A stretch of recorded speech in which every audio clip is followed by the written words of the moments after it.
Hey guys, welcome back to the channel. This is story about what if Hinata becomes pregnant by Naruto during the wave mission part 1. Before I start, please do support for more amazing content and comments for part 2. Do consider to subscribe my channel and share my video to your friends and check out the description as well. Let's start the video. Hinata decided she hated hospitals. It was an odd conclusion to come to, staring up at that stark white ceiling, because she worked at the hospital. She had been spending more and more time training alongside Ino, under Sakura, so that she could become a better medic and asset to her team. It only made sense, after all. Her fighting was average at best, even if it had been improving, and she could never quite keep up with the two boys who were her teammates. So she had decided to utilize her greatest skill, her chakra control, and ask Sakura to teach her some basic healing jutsus. Well, Sakura had been quite impressed with how quickly she caught on, and the Hyuga heiress had somehow found herself working part-time at the hospital to polish her medical skills. She was there almost any time that she wasn't on a mission or training. She had come to think of it as almost a second home. But it was entirely different when you were the one lying in the hospital bed, waiting with bated breath for your test results to come back. Even when you didn't think it was something serious, surely it couldn't be anything serious. It was still entirely nerve-wracking.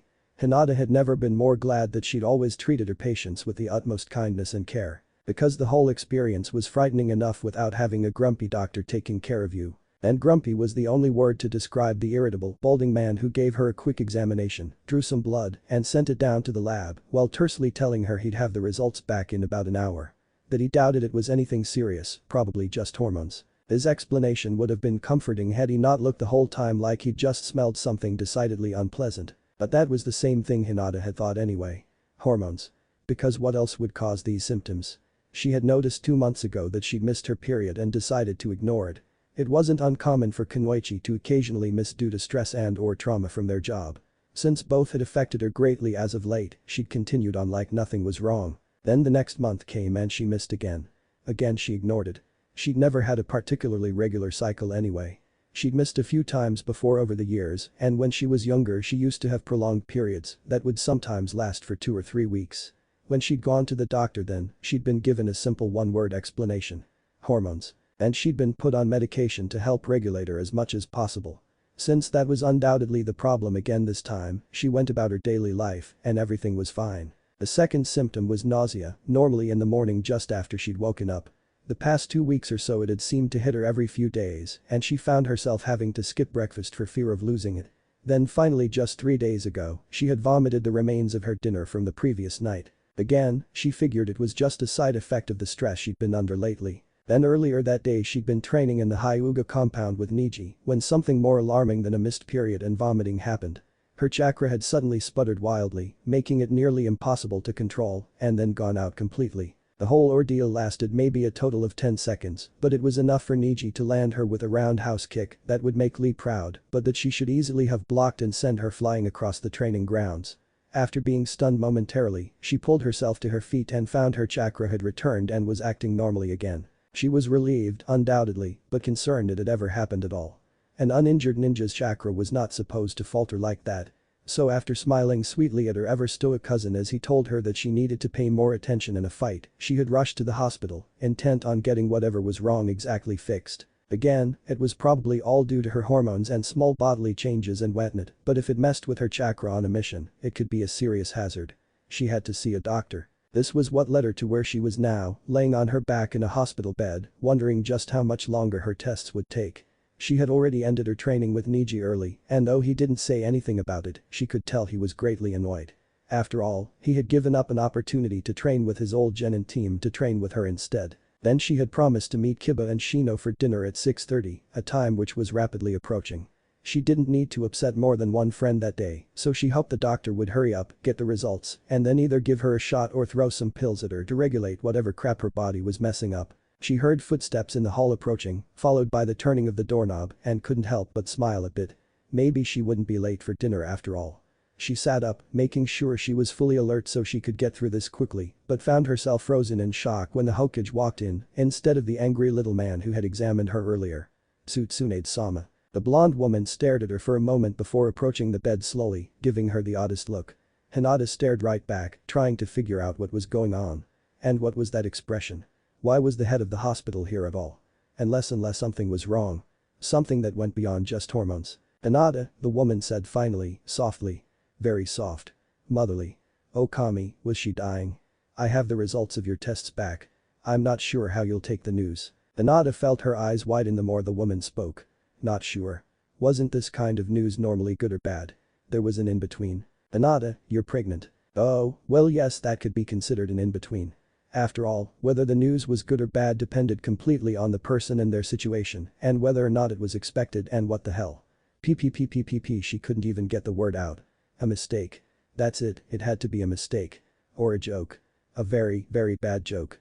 That's impossible. Tsunade frowned, studying the girl with what was now obvious worry. Impossible. You're a virgin. Yes.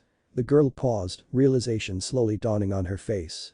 Sort of no but that doesn't count, but F for this it does oh. She slowly lifted her head to look at her Hokage again, pale orbs wide with pure terror. Pregnant. Tsunade could do nothing but sigh and nod, wishing she could tell the girl otherwise. It was all too apparent that this was not only unexpected but definitely unwanted. Not a surprise. Hiashi would have a fit when he found out his 17-year-old, unmarried, heiress of the clan daughter was expecting. And not only that, but the automatic answer to the question of her virginity. Tsunade could only imagine this had been a one-time only type of thing, probably something the girl regretted afterwards. It really was a shame that one little mistake could lead to such an outcome. Regardless, she now had to take responsibility and start making some decisions. Just as she was getting ready to voice her pep talk out loud, she realized no one would be listening to her. HInata had passed out cold. I have an A rank mission for you. Along the border, there is rumored to be an abandoned lab once run by Orochimaru. You are to scout out the area, see if you can find any signs of such a thing, and if found, see what, if any, information can be recovered. It's possible this place doesn't even exist, and if it does it's probably cleaned out by now, but I'd rather be safe than sorry when it comes to Orochimaru. If it is there, it's likely well hidden, which is why your team with its formidable tracking and surveying skills is the best choice. HInata blushed a bit at the praise, Shino stayed silent as always, and Kiba just scratched the back of his head, looking confused. How come this is an A rank if we're just looking for some abandoned building? Akamaru barked his agreement from somewhere outside, and HInata found she was also rather curious. Tsunade just raised a thin, sharp brow and said, this is why. She flung a random senbon needle at the map hanging behind her desk, and 3 pairs of eyes followed to the spot it had struck, right at the border of the fire and wind countries. That is the location of the lab. A rogue line, Shino murmured. 1. Correct. Because that area is both secluded and heavily wooded, it is the perfect refuge for an array of missing nin. You'll have to be on your guard the entire time, and there's a decent possibility you could run into one or more of them at any moment. While I have full confidence in your abilities to defeat most of them, there are some dangerous S-class criminals known to frequent the area. It's best to be as quick and quiet as you can. At this she gave Kiba a pointed look, knowing quiet wasn't exactly his forte. Shino is the mission leader. She handed the scroll to the Abiram, giving him her nod of approval. I wanted to send a fourth with you for this one, but it's been an unusually busy time for us. I have no doubt you 3 can handle it just fine on your own. At this, Shino gave a nod of his own, followed by a soft hi, Tsunade-sama. Kiba grinned and laughed cockily, lacing his fingers behind his head. Don't worry, we'll be in and out of there no problem. Right, HInata. HInata just smiled. To protect what's precious. When HInata's eyes blinked open hesitantly, she found herself staring once again at the now familiar white ceiling of the hospital room. She didn't wonder where she was or why she was there. She wasn't given that sort of reprieve. She knew instantly what was going on, knew she must have fainted after hearing the news, since the last thing she remembered was Tsunade's nod and sympathetic look. Not like that surprised her, she was used to fainting in shock after all. It's just that normally such a reaction had been reserved for a certain blue-eyed blonde. Before he started dating his pink-haired teammate and HInata found herself content to wish them luck and continue idolizing his ideals, that is. You're awake. The Hyuga jumped, startled at suddenly hearing a voice so close. She looked over to see the very girl she'd just been thinking about. Sakura. Hello. Sakura smiled, obviously pleased to see her friend was alright. Hey HInata. You had me worried there. Tsunade-sama said you'd fainted, but she wouldn't tell me why. You haven't done that in a while. Not in almost 6 months. I know. I was just surprised. Very surprised. Actually, now that she thought about it, being told you were pregnant was a much better reason to faint than just being within 10 feet of the boy you had a crush on. She wasn't even disgusted with herself for fainting this time. Did Tsunade-sama ask you to watch me? Hi. Another warm smile. I should let her know you're awake. Sakura started to leave the room, but stopped at the door and glanced warily over her shoulder. HInata, is everything alright? Tsunade seemed kind of distressed, and you fainting for the first time in so long, is everything okay? No. Yes. I'm terrified and I don't know what the hell I'm going to do. Everything's fine, Sakura. Thank you for your concern. That earned her the brightest smile yet as the Pinkett slipped out of the room, leaving the Hyuga heiress alone. As soon as the door shut with a soft click, she let her head fall into her hands, forcing down the sobs that threatened to overtake her. Kami, what was she going to do? What was she supposed to tell her father? The truth. She couldn't really tell everyone the truth, could she? Suddenly she laughed, a harsh, hollow sound. How had she not seen this right away? 2 missed periods in a row, nausea in the morning sickness obviously, and a loss of chakra control. It absolutely screamed pregnancy. Only a complete idiot would miss it. It scared nearly 10 years off her life when a hand suddenly fell softly on her shoulder. When she saw soft brown eyes looking down at her, she forced the biggest fakest smile onto her face, trying to act like she hadn't just been about to snap. Tsunade-sama. I feel like sigh. Tsunade looked her over once, not returning the smile in any way. Hinata, I'm glad you're awake. We need to talk. Her lips managed to somehow stretch even further so that her face started to hurt. I can know. Now a definite frown found its way onto the Hokage's face, brows pinched. Stop that. There's absolutely no reason to look happy when you're not. Hinata willed the fake smile to stay in place, though she did let it loosen a bit so it was no longer painful. I have no idea what you mean, Tsunade-sama. If she just kept smiling, maybe everything would be okay. Tsunade sighed, deciding that wasn't a battle worth fighting.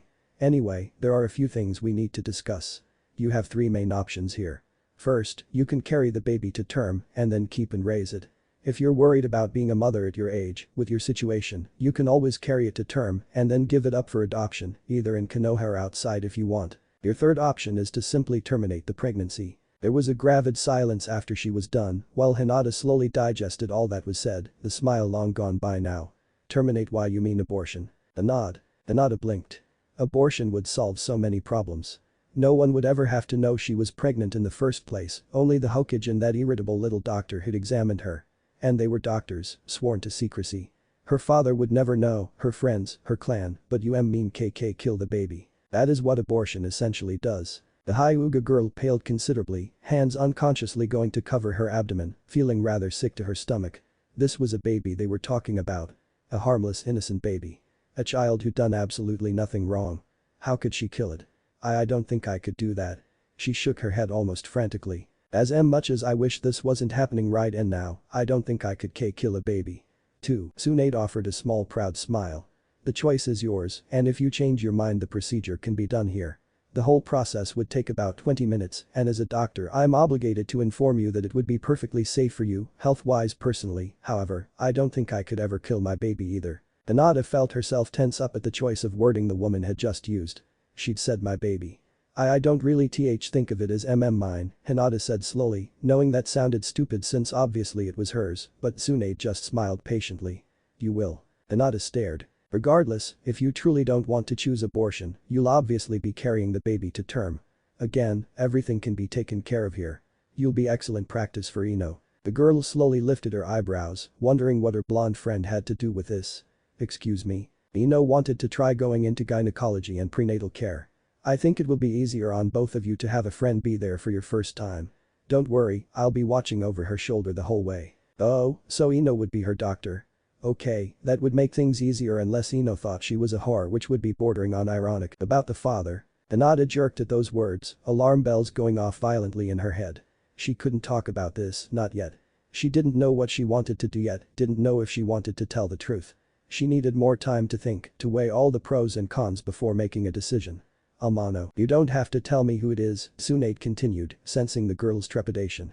That's your own business, and the only reason I'd want to know is for medical purposes, but you can talk that all out with Ino later. I just wanted to let you know that it's advised you let the father know. From your reactions earlier I don't think you're in a relationship, if you ever were. Nonetheless, it's always better to let the man know. You'd be surprised, even the most lazy or self-absorbed of men can step up to the plate when they find out they're going to be a father. I feel they at least deserve a chance. A chance, right? Hinata wisely chose not to answer, afraid of what she might say if she did. As far as taking care of yourself goes, I'll have Ino go over that with you as well. You have a shift here tomorrow, right? Shift. Oh, work, right. Hi.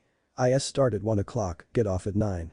How she managed to get only an 8-hour shift, she'd never know, but she was eternally grateful to whatever force made it possible. To work only 8 hours in a hospital where the average shift was often at least 12 was a real blessing. That's perfect. Ino will still be working when you're done, so I'll have her give you your first real exam tomorrow, just to make sure everything's as it should be. She'll answer any medical questions you have and help you figure out what you want to do after the baby's born. You don't need to decide right now. Until then, just try and relax and think everything over. I know it's a lot to take in suddenly and it hasn't really hit you yet. Try not to worry too much, though, okay? Oh, and no heavy training. I'm sure you have a morning routine you follow, and anything like katas, stretching, jogging, that's fine. And of course, anything that's focused on chakra control is fine, just don't expect it to necessarily hold out on you. If you really want to train, physically, at this point in the pregnancy you can still beat up a practice dummy, but no sparring. It's dangerous for both you and the baby. Hinata nodded, wincing slightly as she thought about the blow she'd taken from Neji earlier and hoping it hadn't done any damage. Besides that, you really don't have to worry yet. Just don't go and try to relax by drowning yourself in a bottle. That's one thing you can't have at any point during the pregnancy. Alcohol and babies don't mix. If she hadn't been so damn frazzled, Hinata probably would have laughed at the oddity of that statement. Now she just continued to stare. You should go now, get some rest. It's getting late.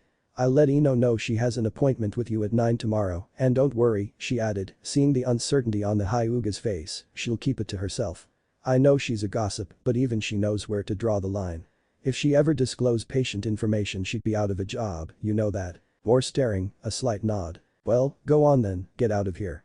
Remember what I said. The girl didn't reply, just got carefully out of the hospital bed and scurried away, never looking back. To protect what's precious. Pregnant.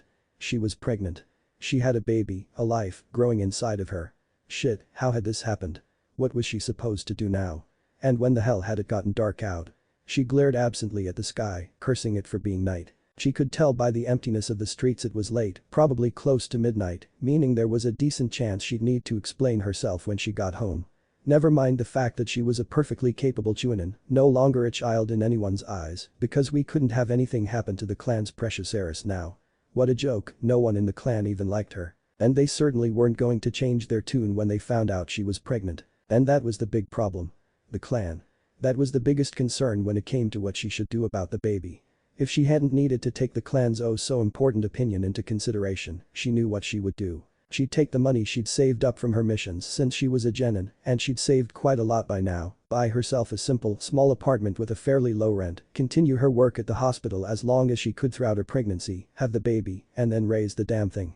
Simple. Not that she was foolish enough to ever think raising a child was simple, but it didn't actually worry her or anything. She worked almost primarily in the pediatrics department of the hospital. She was great with kids, mostly because she had an abundance of patience with them and was always willing to listen when they wanted to talk, never patronizing them, no matter how ridiculous their issues were. There were always those who thought because she was so soft-spoken that she was a pushover, someone they could take advantage of, but they never thought that for long. Hinata was pushed around by her father, the elders, older ninja, the senior staff at the hospital, random strangers, and occasionally even her friends, though they never realized they were doing it. There was no way in hell she was going to be pushed around by some little brat only half her age, who she could kill with literally one finger if she really wanted to. And once they realized that, an odd sort of respect set in. They realized that she was the adult, they were the child, and they should act accordingly to that. And once that got through their heads, they always seemed to like her, immensely. To be honest, she couldn't think of one child who passed through her ward that didn't like her either immediately or after she put them in their place. She had full confidence she would be able to raise a healthy, happy, well-behaved child. She wasn't afraid of doing it alone either. Single mothers weren't particularly common in Konoha, but they certainly weren't unheard of. Admittedly, most of them were like Kurenai, where the father was a ninja who had died on a mission, but not all of them. Sakura's mother had given birth to her when she was only 19 and raised her all on her own, a single, civilian woman. To this day, Sakura didn't know who her father was, only that he had been a ninja and had left her mother when he found out she was pregnant. She didn't even know if he was from Konoha. For all she knew, she saw him every day. But she always said, though she was curious, it didn't really matter to her who he was. Her mother had raised her with love, giving her everything she could ever ask for, and they'd been happy just the two of them. If her father didn't want anything to do with her, she was fine with that. And even if Hinata had a boy it would be okay. Kiba's father abandoned them when he was only 3, leaving him to be raised by his mother with the help of his older sister, and he'd turned out just fine. Though he complained often about being stuck in a house with only women, it was obvious he really didn't mind. He told her and she knew about it before and said if he ever needed help with any guy stuff, he'd just ask one of his uncles. So even if she had a boy, she knew it would be alright. He may not be able to ask any of the Hyugas, stuck-up bastards, for help when he had guy problems, but Hinata had plenty of male friends she knew would be more than happy to help her child. Kiba and Shino alone could help if she had a boy, so he wouldn't be lacking a prominent male figure in his life. Everything would work out okay. But that was only if she didn't have to take her clan into account. Which she did. Her father was going to hit the roof when she told him, and then when he dragged her in front of the elders, she didn't even want to think about it. And what was she supposed to tell them? The truth. The truth would make them think she was weak, though, in this case, they would be right. Besides, they already thought she was weak. These were the people who honestly believed her 12-year-old genin sister could beat her in a real fight, something she always got a chuckle out of. Telling them the truth couldn't lower their opinion of her, because it really couldn't get much lower. And compared to the lies she could make up, the truth would do the least amount of damage to the clan's honor. They should at least be happy about that. So yes, she'd just tell the truth.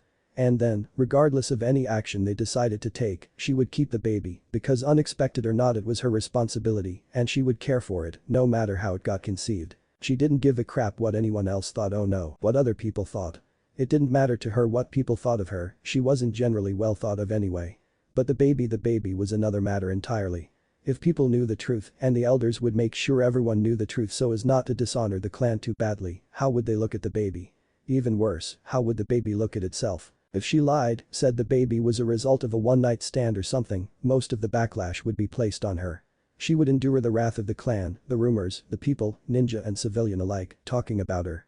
She might be called a whore for a while, looked down upon even more than usual.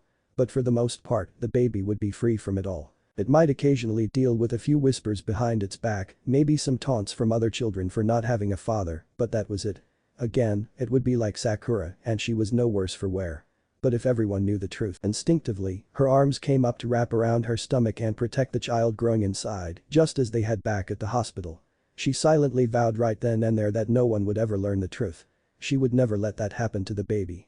True, she still couldn't seem to look at it as her baby, the whole thing still so unreal, but it was a baby, hers or not. The baby didn't do anything wrong.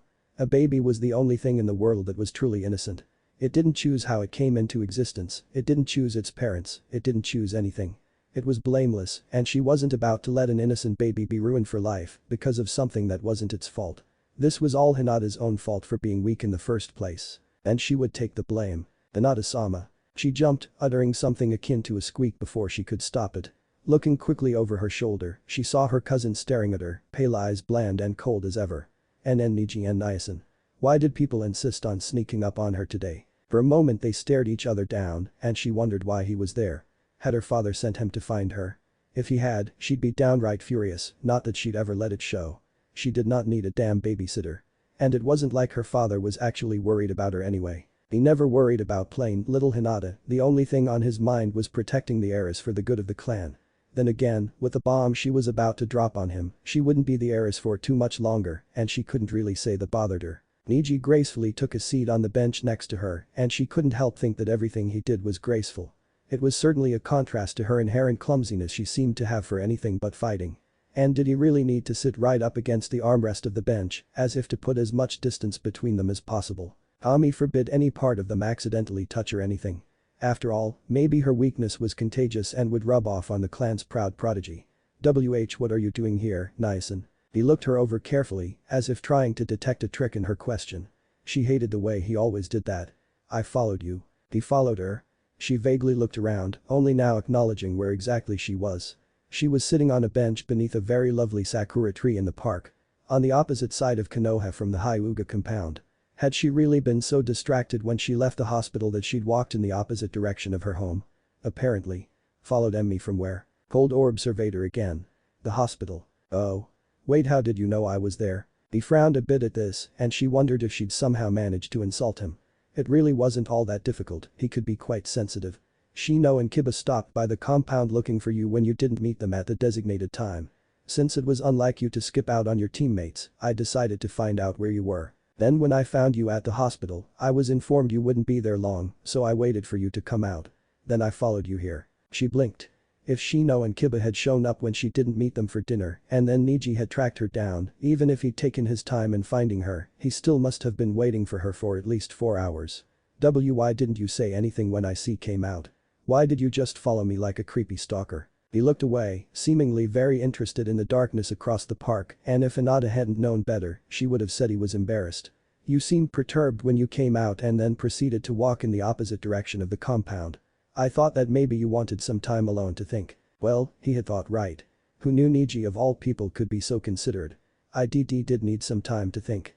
Arigato. He nodded, still refusing to look at her. After another moment of awkward silence he asked, are you alright? Huh? You spent several hours in a hospital and when you left were disturbed about something. He gave her a look like this should all be more than obvious.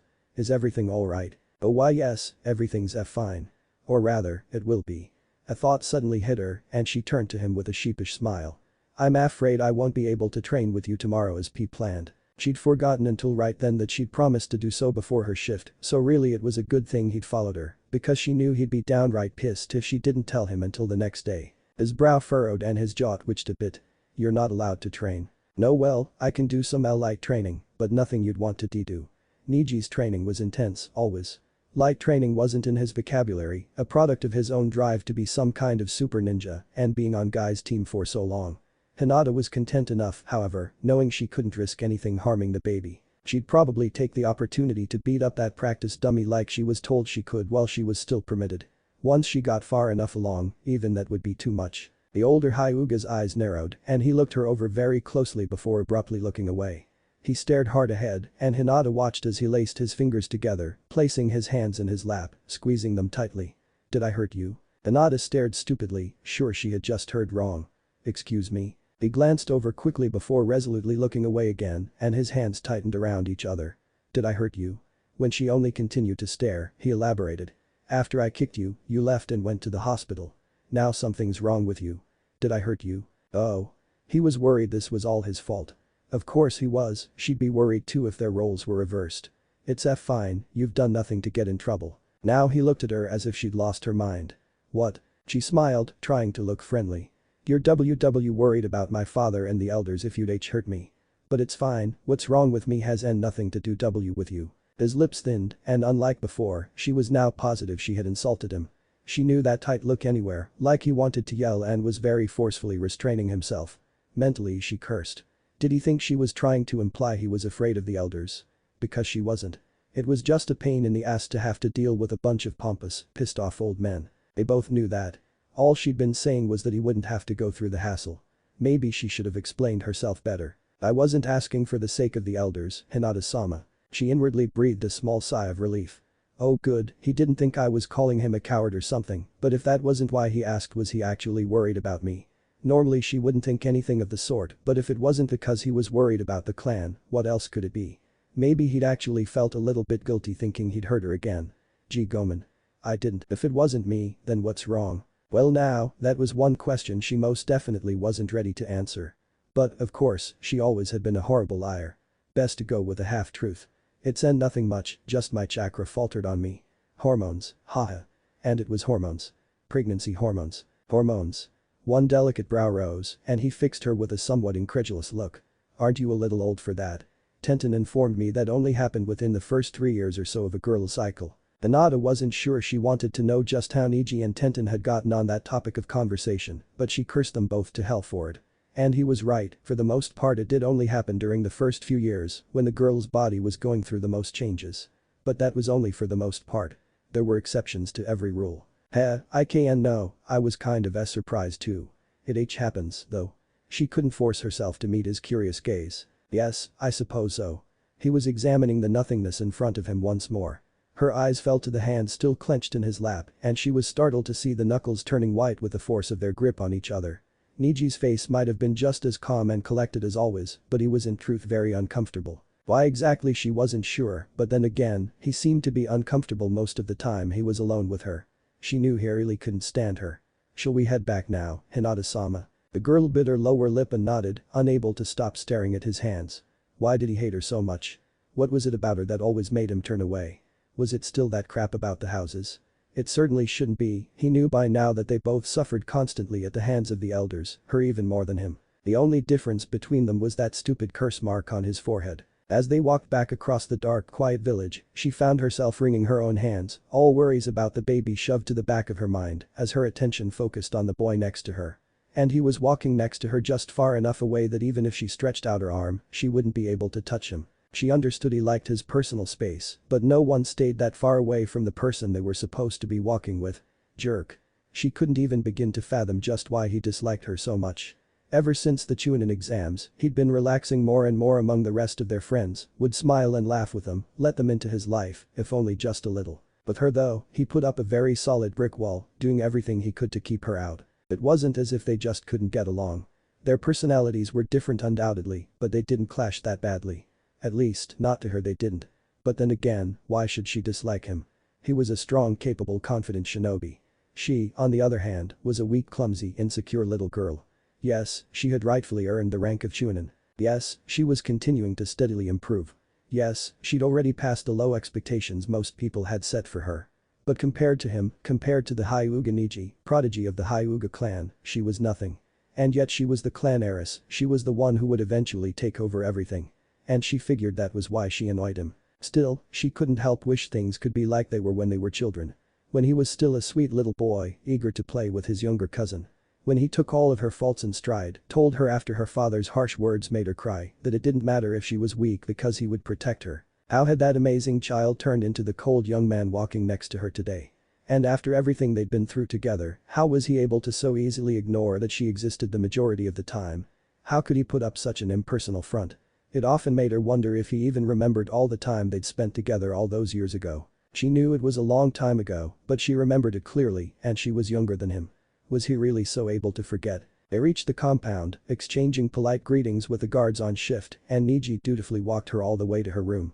He didn't need to go out of his way for her, he had his own little cottage on the other side of the compound. It wasn't like she'd get lost or have some horrible misfortune befall her in her own home. Well, good night, Niacin. Thank you for being so concerned with my well-being. Even if I do have a hard time believing it. He nodded respectfully, face still as blank as ever. It is my duty, Hinata-sama. Hinata nearly snorted, but managed to contain it.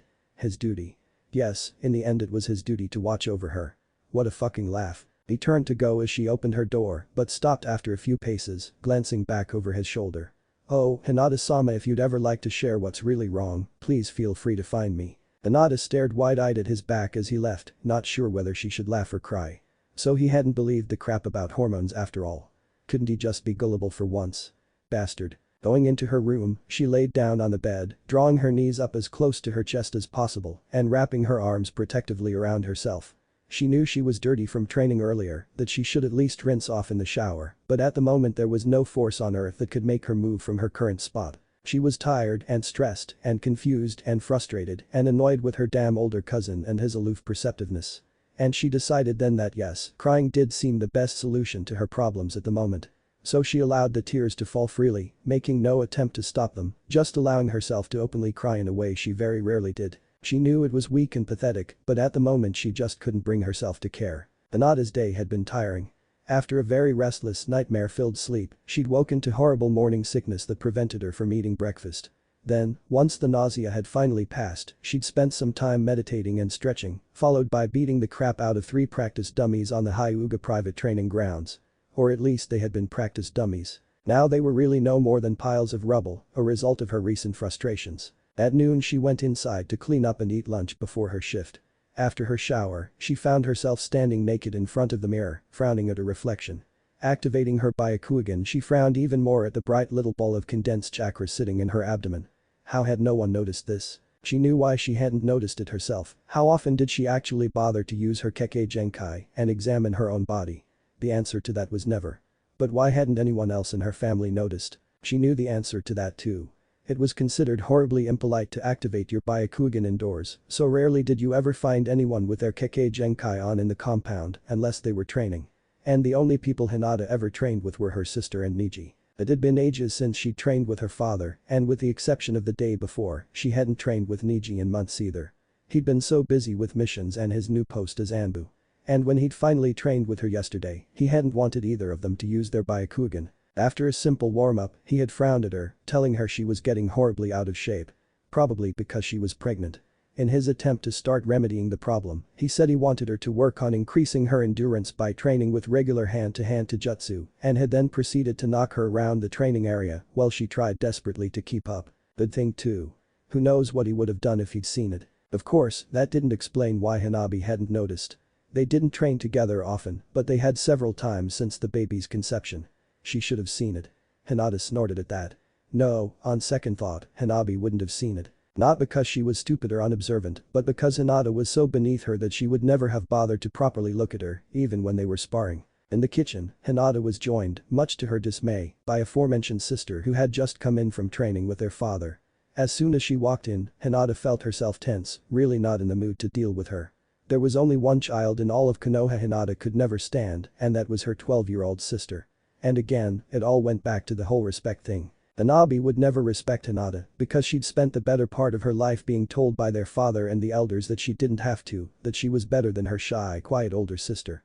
Spoiled brat. What was it with the Hyugas and ignoring the past they had with people? First Neji constantly did it, then Hanabi. Did her sister really not remember all the times Hinata had cared for her?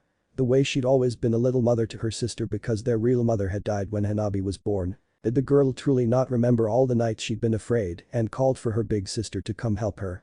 How dare she act so high and mighty now? It wasn't like she was some kind of amazing prodigy anyway. Neji could be considered a prodigy, he had always been better than everyone his age, always showed genius in anything he did. Hanabi had no such claim. She was the top of her class, yes, but a genius, and did the ungrateful little brat really think she could honestly beat Hinata if they fought? Hanabi may be better at the Hyuga Kekkei Genkai than Hinata ever would be, but that didn't make her a better shinobi.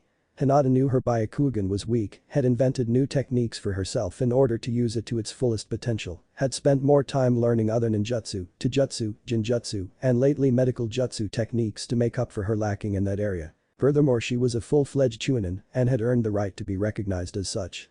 Hanabi was a brand new genin. Hinata didn't care if her sister's gentle fist was better, who in their right mind thought a genin could really beat a chunin, with the exception of a few certain circumstances. Hanabi had never even killed anybody before, had yet to understand what it truly meant to be a shinobi. So how dare she come waltzing into the kitchen, demanding Hinata get her something to eat as if she were the perfect little princess and Hinata were just the lowly servant. And yet Hinata said nothing, just made her sister lunch silently, never bothering to defend herself. Why? Who the hell knew? Hinata herself didn't even know anymore. She guessed it was just easier to go along with it than to fight. After all, it really didn't matter if her sister thought she was better than her. Let her family think whatever they wanted, she had stopped caring long ago. In the end she knew the truth, and that was all that was important. So after bending gracefully to her sister's will, she went to the hospital for her shift, immediately cheering at the sight of the children. Seeing the faces of the regulars never failed to make her happy. Though it was sad that so many of them were stuck in the hospital for long periods of time, and some of them would never leave or grow to see adulthood, she was proud of how much better she made their stay. And her shift was a good one, none of the kids were overly sick that day, several of the terminal cases were actually feeling well enough to venture outside for a bit, and one girl who'd been there for the past 3 months was finally well enough to go home. She left after giving Hinata and some of the nurses a barrage of hugs, saying she would come visit. If all went as planned, that would be the only reason for her return. At the end of her shift, the now thoroughly exhausted Hyuga heiress dragged herself down to the gynecology department, almost immediately running into Ino. Hinata. Perfect, I was just going to go find you, the blonde gushed, pulling the smaller girl into an examining room. Once the door was shut and they were alone, Ino spun around to face her, eyes alight with something. Hinata blinked. Maybe she should have asked Tsunade for a different doctor after all. One who didn't know her. Shit, what if Ino looked down on her now? What if she didn't even want to be friends anymore? Ino. Ami, Hinata, you're pregnant. This is so exciting. Or not. I can't believe it. I mean, really, out of the 4 of us who would have thought you'd be the first to have a kid? Hinata knew the 4 were the rookie girls, meaning herself, Ino, Tenten, and Sakura. And she had to admit that she herself had never thought she'd be the first to have a baby. Truthfully, her money had always been on Ino, not that she'd ever say that out loud. And she kind of thought Temari and Shikamaru might have one before anyone. Then again, she also thought it would be several more years at least before any of them would be having kids.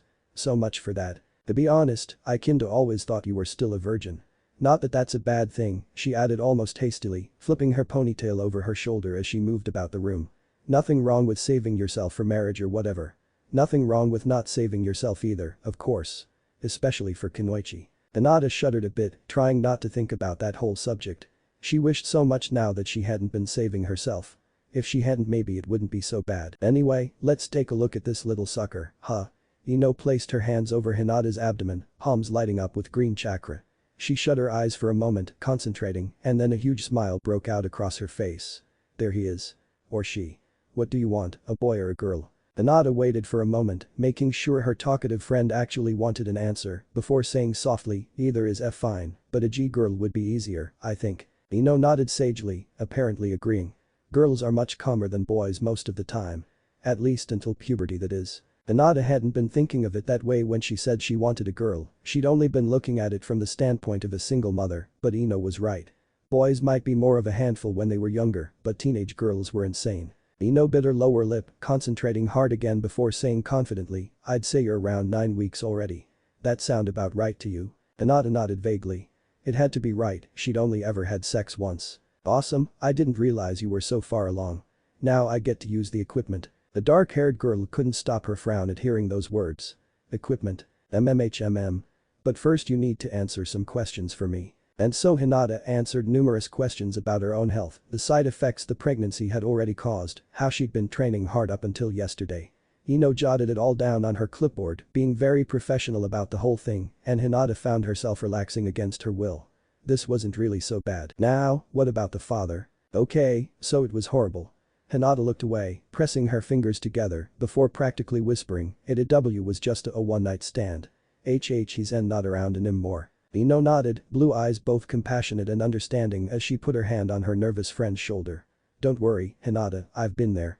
If I was less lucky, I could easily be pregnant a few times over.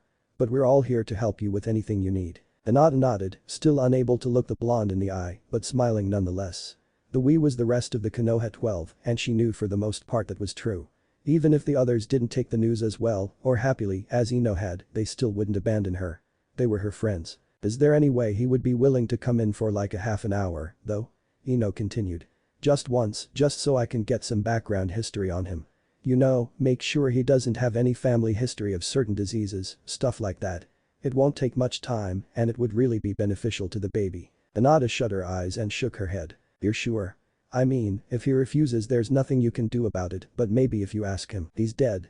The word slipped from the smaller girl's mouth before she'd even given them much thought, but it was the truth. And the closer she stuck to the truth, the easier it would be to keep her story straight. Besides, if Ino knew the man was dead, she'd be much less likely to continue bothering her about it. Sure enough, the blonde's mouth snapped shut, eyes widening in surprise. Oh. She scribbled something down on the clipboard, clearing her throat awkwardly. I'm sorry. Don't be, HInata answered coldly, immediately regretting it. Those words she should have thought out more carefully. After all, most people would be at least a little remorseful someone they slept with had died. Even if they hadn't been close. Ino gave her a strange look before rambling off a few more questions and setting the clipboard aside, a bright grin back in place. Alright, now the equipment. Again HInata frowned at the words. What equipment? An ultrasound, Ino clarified, seeing the other girl's face. You're already 9 weeks, and there's only so much I can see with chakra. Oh. Oh, of course. She should have been able to figure that out.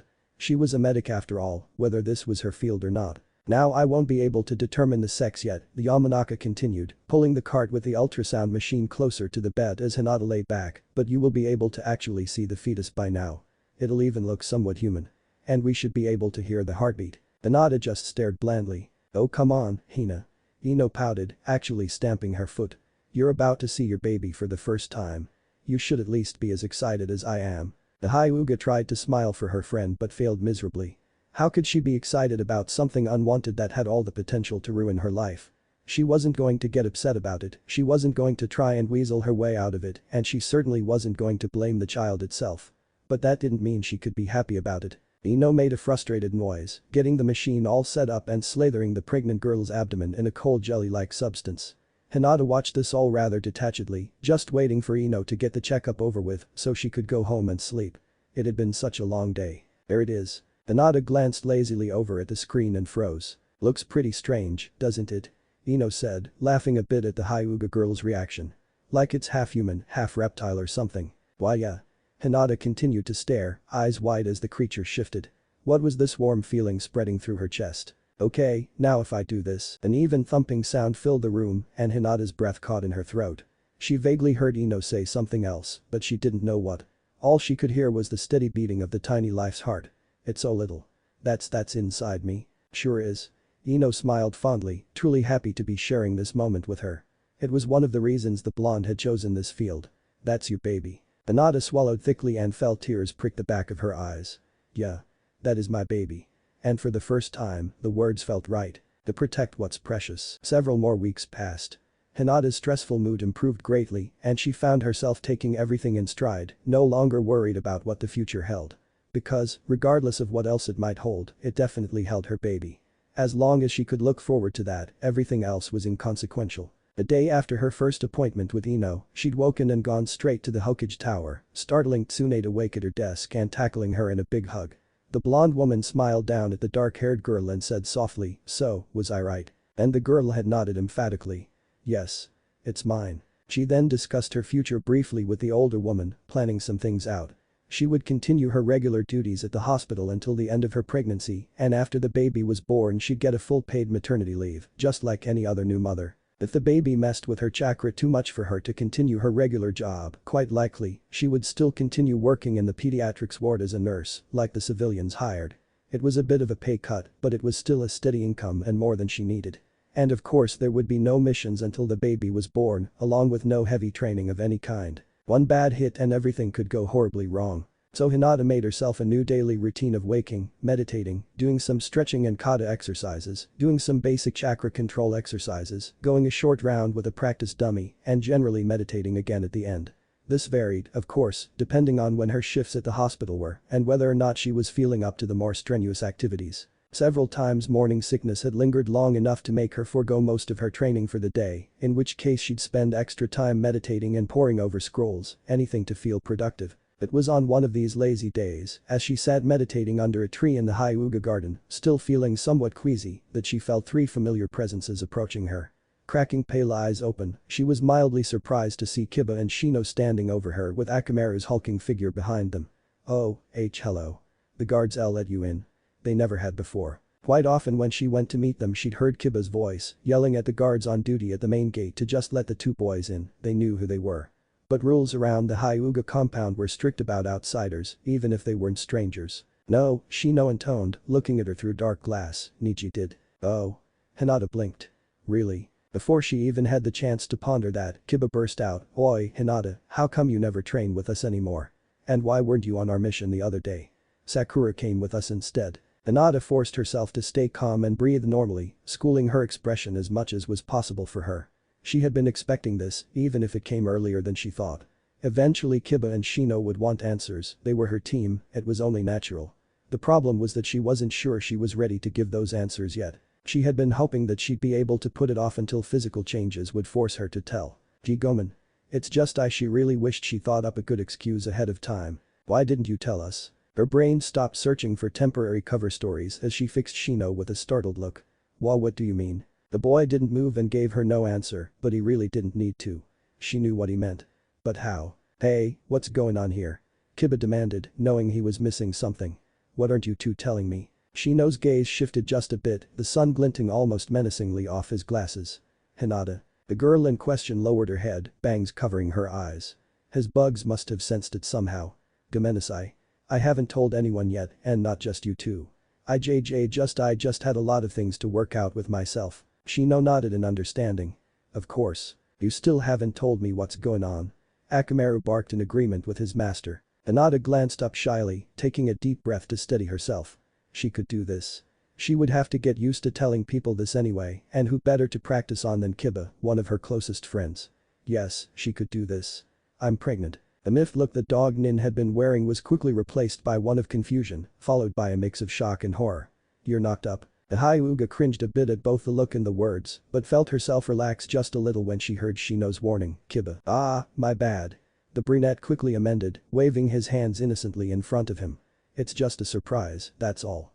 "So that's what that new smell is." Hinata relaxed a bit more, not sure she wanted to know just what she smelled like. "So who's the lucky guy?" Kiba asked casually, eyes flashing. It was all too clear that if he didn't like the answer, he would hunt the man down and most likely kill him. At least he hadn't worded it chauvinistically, something like "who did this to you?" Though in this case, no, it doesn't matter. She looked carefully away. "He's dead." Kiba flinched at the answer, and she could tell Shino had a similar reaction internally. The words had the desired effect though, and that subject was immediately dropped. "So no one else knows." She shook her head vaguely, mind still stuck on the father of the baby. No well, Ino knows. She's my primary physician. Alarm suddenly crossed her features and she looked up desperately at her team. Why you see can't tell Anya one. PP please. I'm not ready to tell people yet. SS soon, but not why yet. Hey, calm down. Kiba cried, literally smelling the girl's distress. If Ino can keep a secret, you know I can. And you know Bug Boy doesn't talk enough to gossip. Shino glared his way. The two boys took seats next to her then, filling her in on their latest mission with Sakura, chatting amicably about their other friends and fellow shinobi, Kiba shouting at Shino, while the Aburam insulted him phlegmatically, the usual. None of them mentioned the baby again that day. None of them saw the pair of eyes watching them either. To protect what's precious. HInata pouted a bit as she looked at herself in the mirror. She was now officially in her 13th week and it was beginning to show. Her stomach, once hardened delicately by a thin layer of muscle, was now soft and flabby. She also had a small lump adorning her abdomen. On anyone else it could easily be passed off as simple pudge, but on a shinobi, one who wasn't an Akamichi at least, it was odd. On HInata it was doubly odd because she'd always been so thin. She didn't eat much and she trained constantly. Luckily, she was known for always wearing her favorite baggy coat, so it would still be a while before anyone really noticed her sudden weight gain. She was still working up the courage to let her condition be publicly known, though she was almost ready. And she had promised Ino that when she was, the blonde could help her spread the word throughout Konoha. HInata had never seen Ino's eyes light up like they did upon hearing that. A soft knock on her door pulled her from her thoughts and she yanked her black t-shirt back down over her stomach, frowning when she realized the pudge could be seen through the clinging material. Slipping into her coat to hide it fully, she opened her door and was told by a branch servant that the elders requested her presence. She thanked the timid lady and was rewarded with a genuine smile before the servant scurried off. The servants always had liked her. Upon reaching her destination, being told to enter, bowing politely to the assembled elders, and taking her seat in the middle of the room, HInata finally allowed herself to wonder why she was there at all. Up until just recently, being called by the elders for any matter had always made her a nervous wreck, terrified of the looks of disgust they gave her, hating to hear how she had failed them again in some way or another. Now she really didn't care anymore. She'd finally come to terms with the fact that no matter what she did, it would never be good enough and had decided that she really didn't need to impress them anyway. Besides, she was likely to be immediately passed over as heiress and demoted to the branch house the moment they found she was pregnant, which wasn't too far off. So screw them, it didn't matter to her. It still surprised her, though, when her father told her she'd been summoned because her status as heiress had been challenged by the majority of the elders. Apparently, if she wanted to keep her status, she had to fight Hanabi for it in a one-time, winner-take-all situation. He stressed that the fight did not have to be to the death as it had once upon a time and would be called once a clear winner was decided. He himself, as clan head, would be the judge. And the fight would commence in an hour. HInata stared at him, trying to digest what she'd just been told. She knew by the tone her father used that he had not been one of the elders to challenge her. She also knew that he knew she could beat Hanabi in a true fight and was subtly asking she didn't actually hurt her younger sister. Her father may never have liked her much, but she still knew that he wanted her to take over the clan after his reign was done. A few years ago he'd been considering passing her over for her sister, but her determination and show of strength had changed his mind. Even if she wasn't the daughter he wanted, he still found her the better choice to lead the clan. Well, apparently she'd have to let him down one more time. Maushawik is Amison, B but I must decline. I cannot fight Hanabi. Her father and a few of the other elders looked visibly surprised. Biting her lip subconsciously, she wondered why all the others had such smug, knowing looks on their faces, like they had planned this. But how could they know she wouldn't fight? She may be a lot of things, but never had she backed down from a challenge. To actually plan that she wouldn't fight seemed a bit strange. You are aware that if you refuse this fight you will be stripped of all status and demoted to the branch house in full dishonor. Her father's voice brought her back to the matter at hand and she blinked, as if surprised at being addressed. I. Refusing to fight is the same as losing, Hideki, a pompous old man on her father's right cut in. Only more disgraceful and cowardly. The same consequences apply, whether you lose or choose not to fight. HInata nodded, wondering why he'd bothered to tell her that and realizing he'd taken her stuttering for confusion when really her mouth just sometimes got stuck. And she wasn't at all upset over the cowardly comment. Losing was dishonorable, yes, but at least you tried. Refusing to fight means you didn't even try in the first place and was clearly the worse of the two. Normally HInata would never choose to take such a path willingly, but there were bigger things at stake here than her pride or even her clan. Namely, her baby's health. I understand. I will pack my things to move into the branch house DD dorms. If I may have some time to prepare my departure. Her father's eyes were cold and hard but mostly just confused as he nodded his assent. This wasn't at all like Hinata. Hinata never just gave up. With a final bow, Hinata left the room and returned to her own. Immediately she began to pack, taking only things really worth keeping so as to make everything easier in the long run. When had she ever acquired so much junk? The door to her bedroom suddenly burst open, making her jump and drop an armful of scrolls with a squeak. She couldn't remember a time when someone had just come into her room without knocking, but then again, she rarely came face to face with an absolutely livid Neji either. And he wasn't making any effort to hide it. And Niacin. Just what the hell do you think you're doing? Yes, this Neji was definitely different from any she'd encountered before.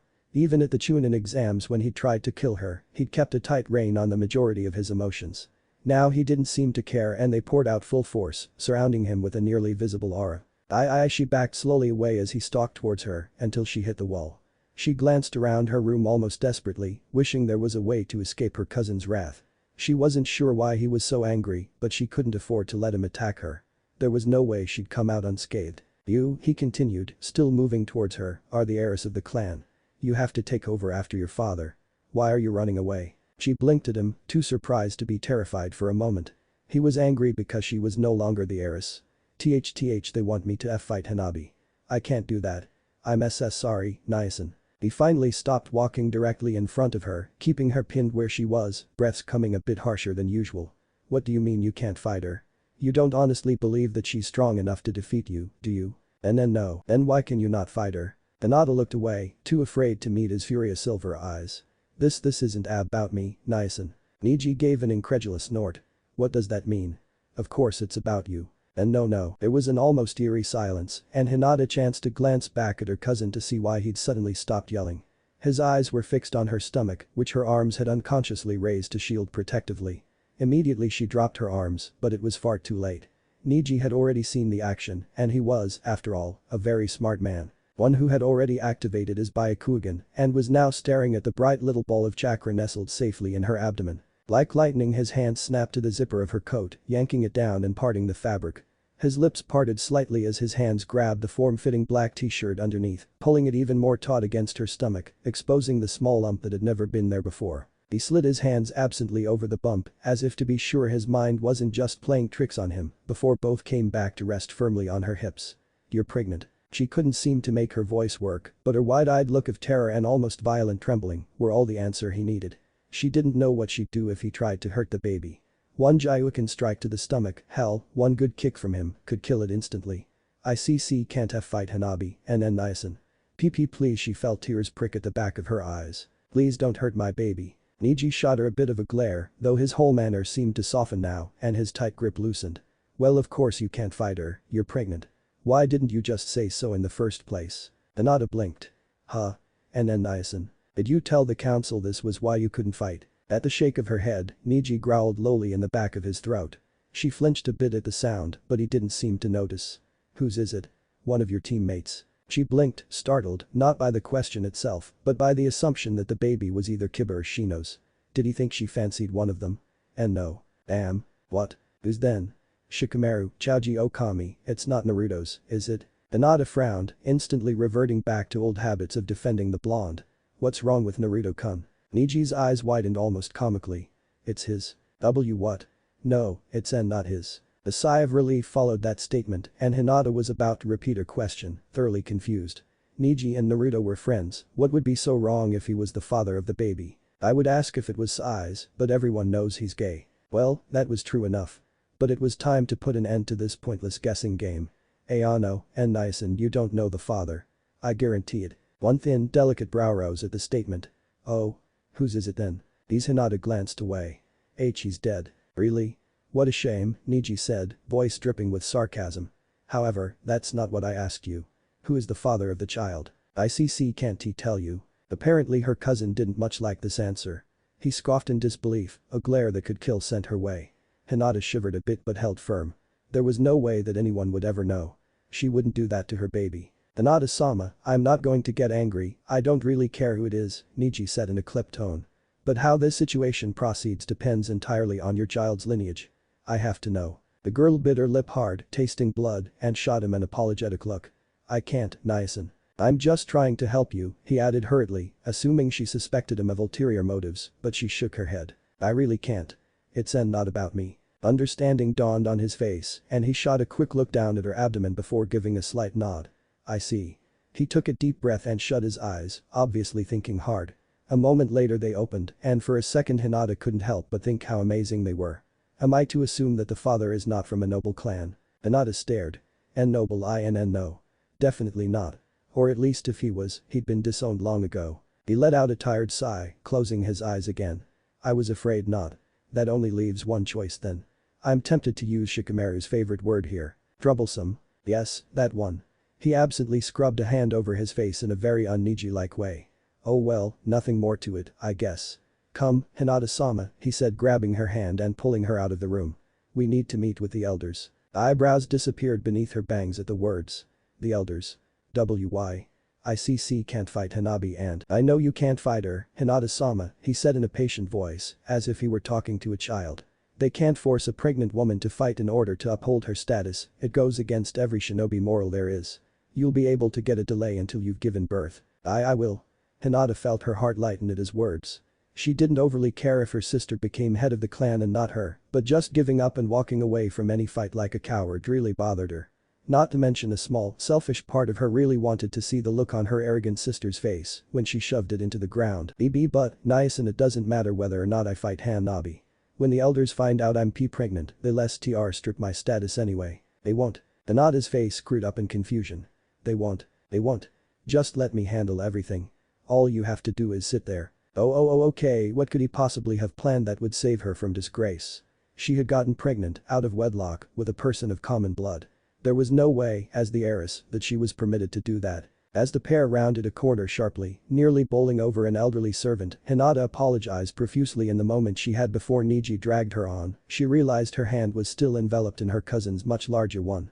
This in turn led her to a pressing question. Why was Neji helping her like this? And why had he accepted her condition so easily? Niacin, you're not surprised that I'm. Neji glanced back at her with a frown, eyes telling her she'd asked something very stupid. Of course I'm surprised, Hinata-sama. I would never have taken you for anything but a virgin. And I'm upset you put your birthright at stake like this. Birthright? He was upset that she hadn't been more protective of her status in the clan. Why? She never got to ask though, because they were suddenly knocking on the door to her father's study and requesting an audience with the elders again. Hiashi looked both teenagers over searchingly before granting them their request, an almost hopeful look on his face.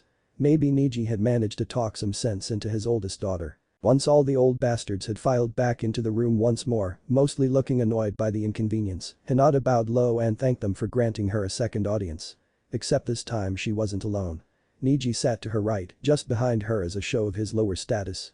She was surprised how just having him there and knowing she had his support both calmed her and gave her courage. So what is it now? Hideki asked impatiently, a sour look on his wrinkled face. Have you changed your mind? Hinata opened her mouth slowly, not sure exactly of what to say, not even fully sure she had understood what Neji had told her about getting a delay. Should she just blurt out that she was pregnant or we have come to request the fight between Hinata-sama and Hanabi-sama be postponed, Neji spoke up suddenly. Hinata shot him a quick grateful look, remembering how he told her he would take care of everything. Hideki looked far from amused that Hinata had found a voice that didn't stutter. Does this branch house speak for you now, Hinata-sama? He taunted. From the corner of her eye she saw Neji stiffen and open his mouth to retort, but she beat him to it. He is my protector, Hideki-sama. He speaks for me, just as I do for him. She was a bit worried about saying she spoke for Neji, something she would never dream of doing, but the look he gave her was nothing short of impressed. Well, at least I can do something right. Hiashi cleared his throat, gaining everyone's attention and bringing it back to the important matters at hand. Why do you request this stay? Hinata didn't even get the chance to ponder how to answer this time. Neji instantly said in a deep even voice, because Hinata-sama is with child. The look of pure, unadulterated shock that crossed Hiashi's usually emotionless face was so priceless Hinata nearly smiled. She caught herself, though, figuring it wouldn't be appropriate given the situation, when something else came to her attention. With the exception of her father and a few choice others, just like earlier, the rest of the elders seemed unsurprised. Neji didn't fail to miss this detail either. You knew, he said softly, brows drawing together. He was so angry right then he didn't care about how much he could get in trouble for running his mouth off to them. That's why you brought this whole issue up all of a sudden. Of course, it was a win-win situation for the elders who didn't want Hinata to take over as clan head. They had found out she was pregnant somehow and chose then to make her fight Hanabi, knowing she would either decline because of the baby or admit her pregnancy to someone not from a noble clan. Either way, she would be forced to relinquish her position to her sister, or that's how they thought it would go. Neji had ideas of his own. Yes, we knew, Hideki confirmed with a smirk, and we were ignoring it for Hinata-sama's sake. Now, thanks to you, we have no choice but to take action. Hinata felt herself tense. This was exactly what she'd been expecting. She was still going to be sent to the branch house, so why had Neji insisted on going through all of this? As the clan heiress, Hinata-sama would only be permitted to fraternize with others in an upper house of a noble clan. Does the father of the child fit this description? Neji cocked his head a bit. No, but Hideki chuckled. I thought not. Then this act in itself is enough to dishonor Hinata-sama and have her status stripped. There's no longer any need for her to fight Hanabi-sama. Hinata lowered her head, not wanting to look at all the pale, glaring eyes focused on her. Really, why had Neji made her sit through this for no reason? Was this some sort of payback for something? A way for him to safely torture her with no repercussions? Actually, there is one way to keep both your honor and status, one of the female elders spoke up. The girl froze and cautiously looked up at the old woman curiously. Had Neji been right? You do not appear to be too far along yet. Probably at the end of your first trimester, beginning of your second. A slight nod. Well, you could always eliminate the problem. Dead silence followed. Hinata's eyes grew wide as her face lost any color it had once held and her arms flew up to curl around her middle protectively. She meant get rid of the baby. Really? Another elder put in, that would be best for upholding the clan's honor. Better than having our heiress disgraced. She felt herself start to tremble. Was this what Neji had meant? They couldn't. She wouldn't let them hurt her baby. That's true. Agreed. No, don't be absurd. Neji was suddenly right behind her, hand coming to rest on the middle of her back supportingly as she shook. This is not your choice to make, and if Hinata-sama had wished to terminate the pregnancy, she would have done so already. Slowly the tremors eased away and Hinata leaned into Neji a bit to keep from falling over. That's right, this was not their choice, it was hers. They had no right to do anything to her baby. She wouldn't let them. And apparently Neji wouldn't let them. That hadn't been his plan. A fact that made her feel much safer. Watch your tone, branch house, Hideki growled but grinned smugly, apparently already having foreseen that outcome. Well, seeing as that's the only way for Hinata-sama to keep her honor. Hinata-sama has done nothing to lose her honor. Several of the elders snorted in the most dignified way possible, of course. Oh really? As part of the main house and heiress of the clan, it is Hinata-sama's duty to keep up all appearances in a respectful manner. Having a bastard child hardly indicates, don't call my child a bastard. Hinata suddenly snarled ferociously at the same time Neji snapped, you yourself had 3 children out of wedlock when you were already married. Silence. Both teens shut their mouths, but they were visibly seething by now. Hinata had lost all traces of her timid demeanor after the slurs against her unborn child, and Neji was only getting more and more angry at the ridiculousness of the whole situation. They weren't really giving him a chance to speak, and if he dared interrupt them too blatantly, he'd be punished and still ignored. Comparing Hinata-sama to myself will get you nowhere, boy, Hideki growled at Neji, looking as if he were a second away from activating the curse seal. The only reason he hadn't yet was because of Hiyashi's protectiveness over his nephew. My children, born out of wedlock or not, were conceived with a member of the branch house. Thus they are legitimate members of the clan with pure and noble genes, regardless of their low status. Exactly, Neji jumped in, finally spotting his chance to explain properly.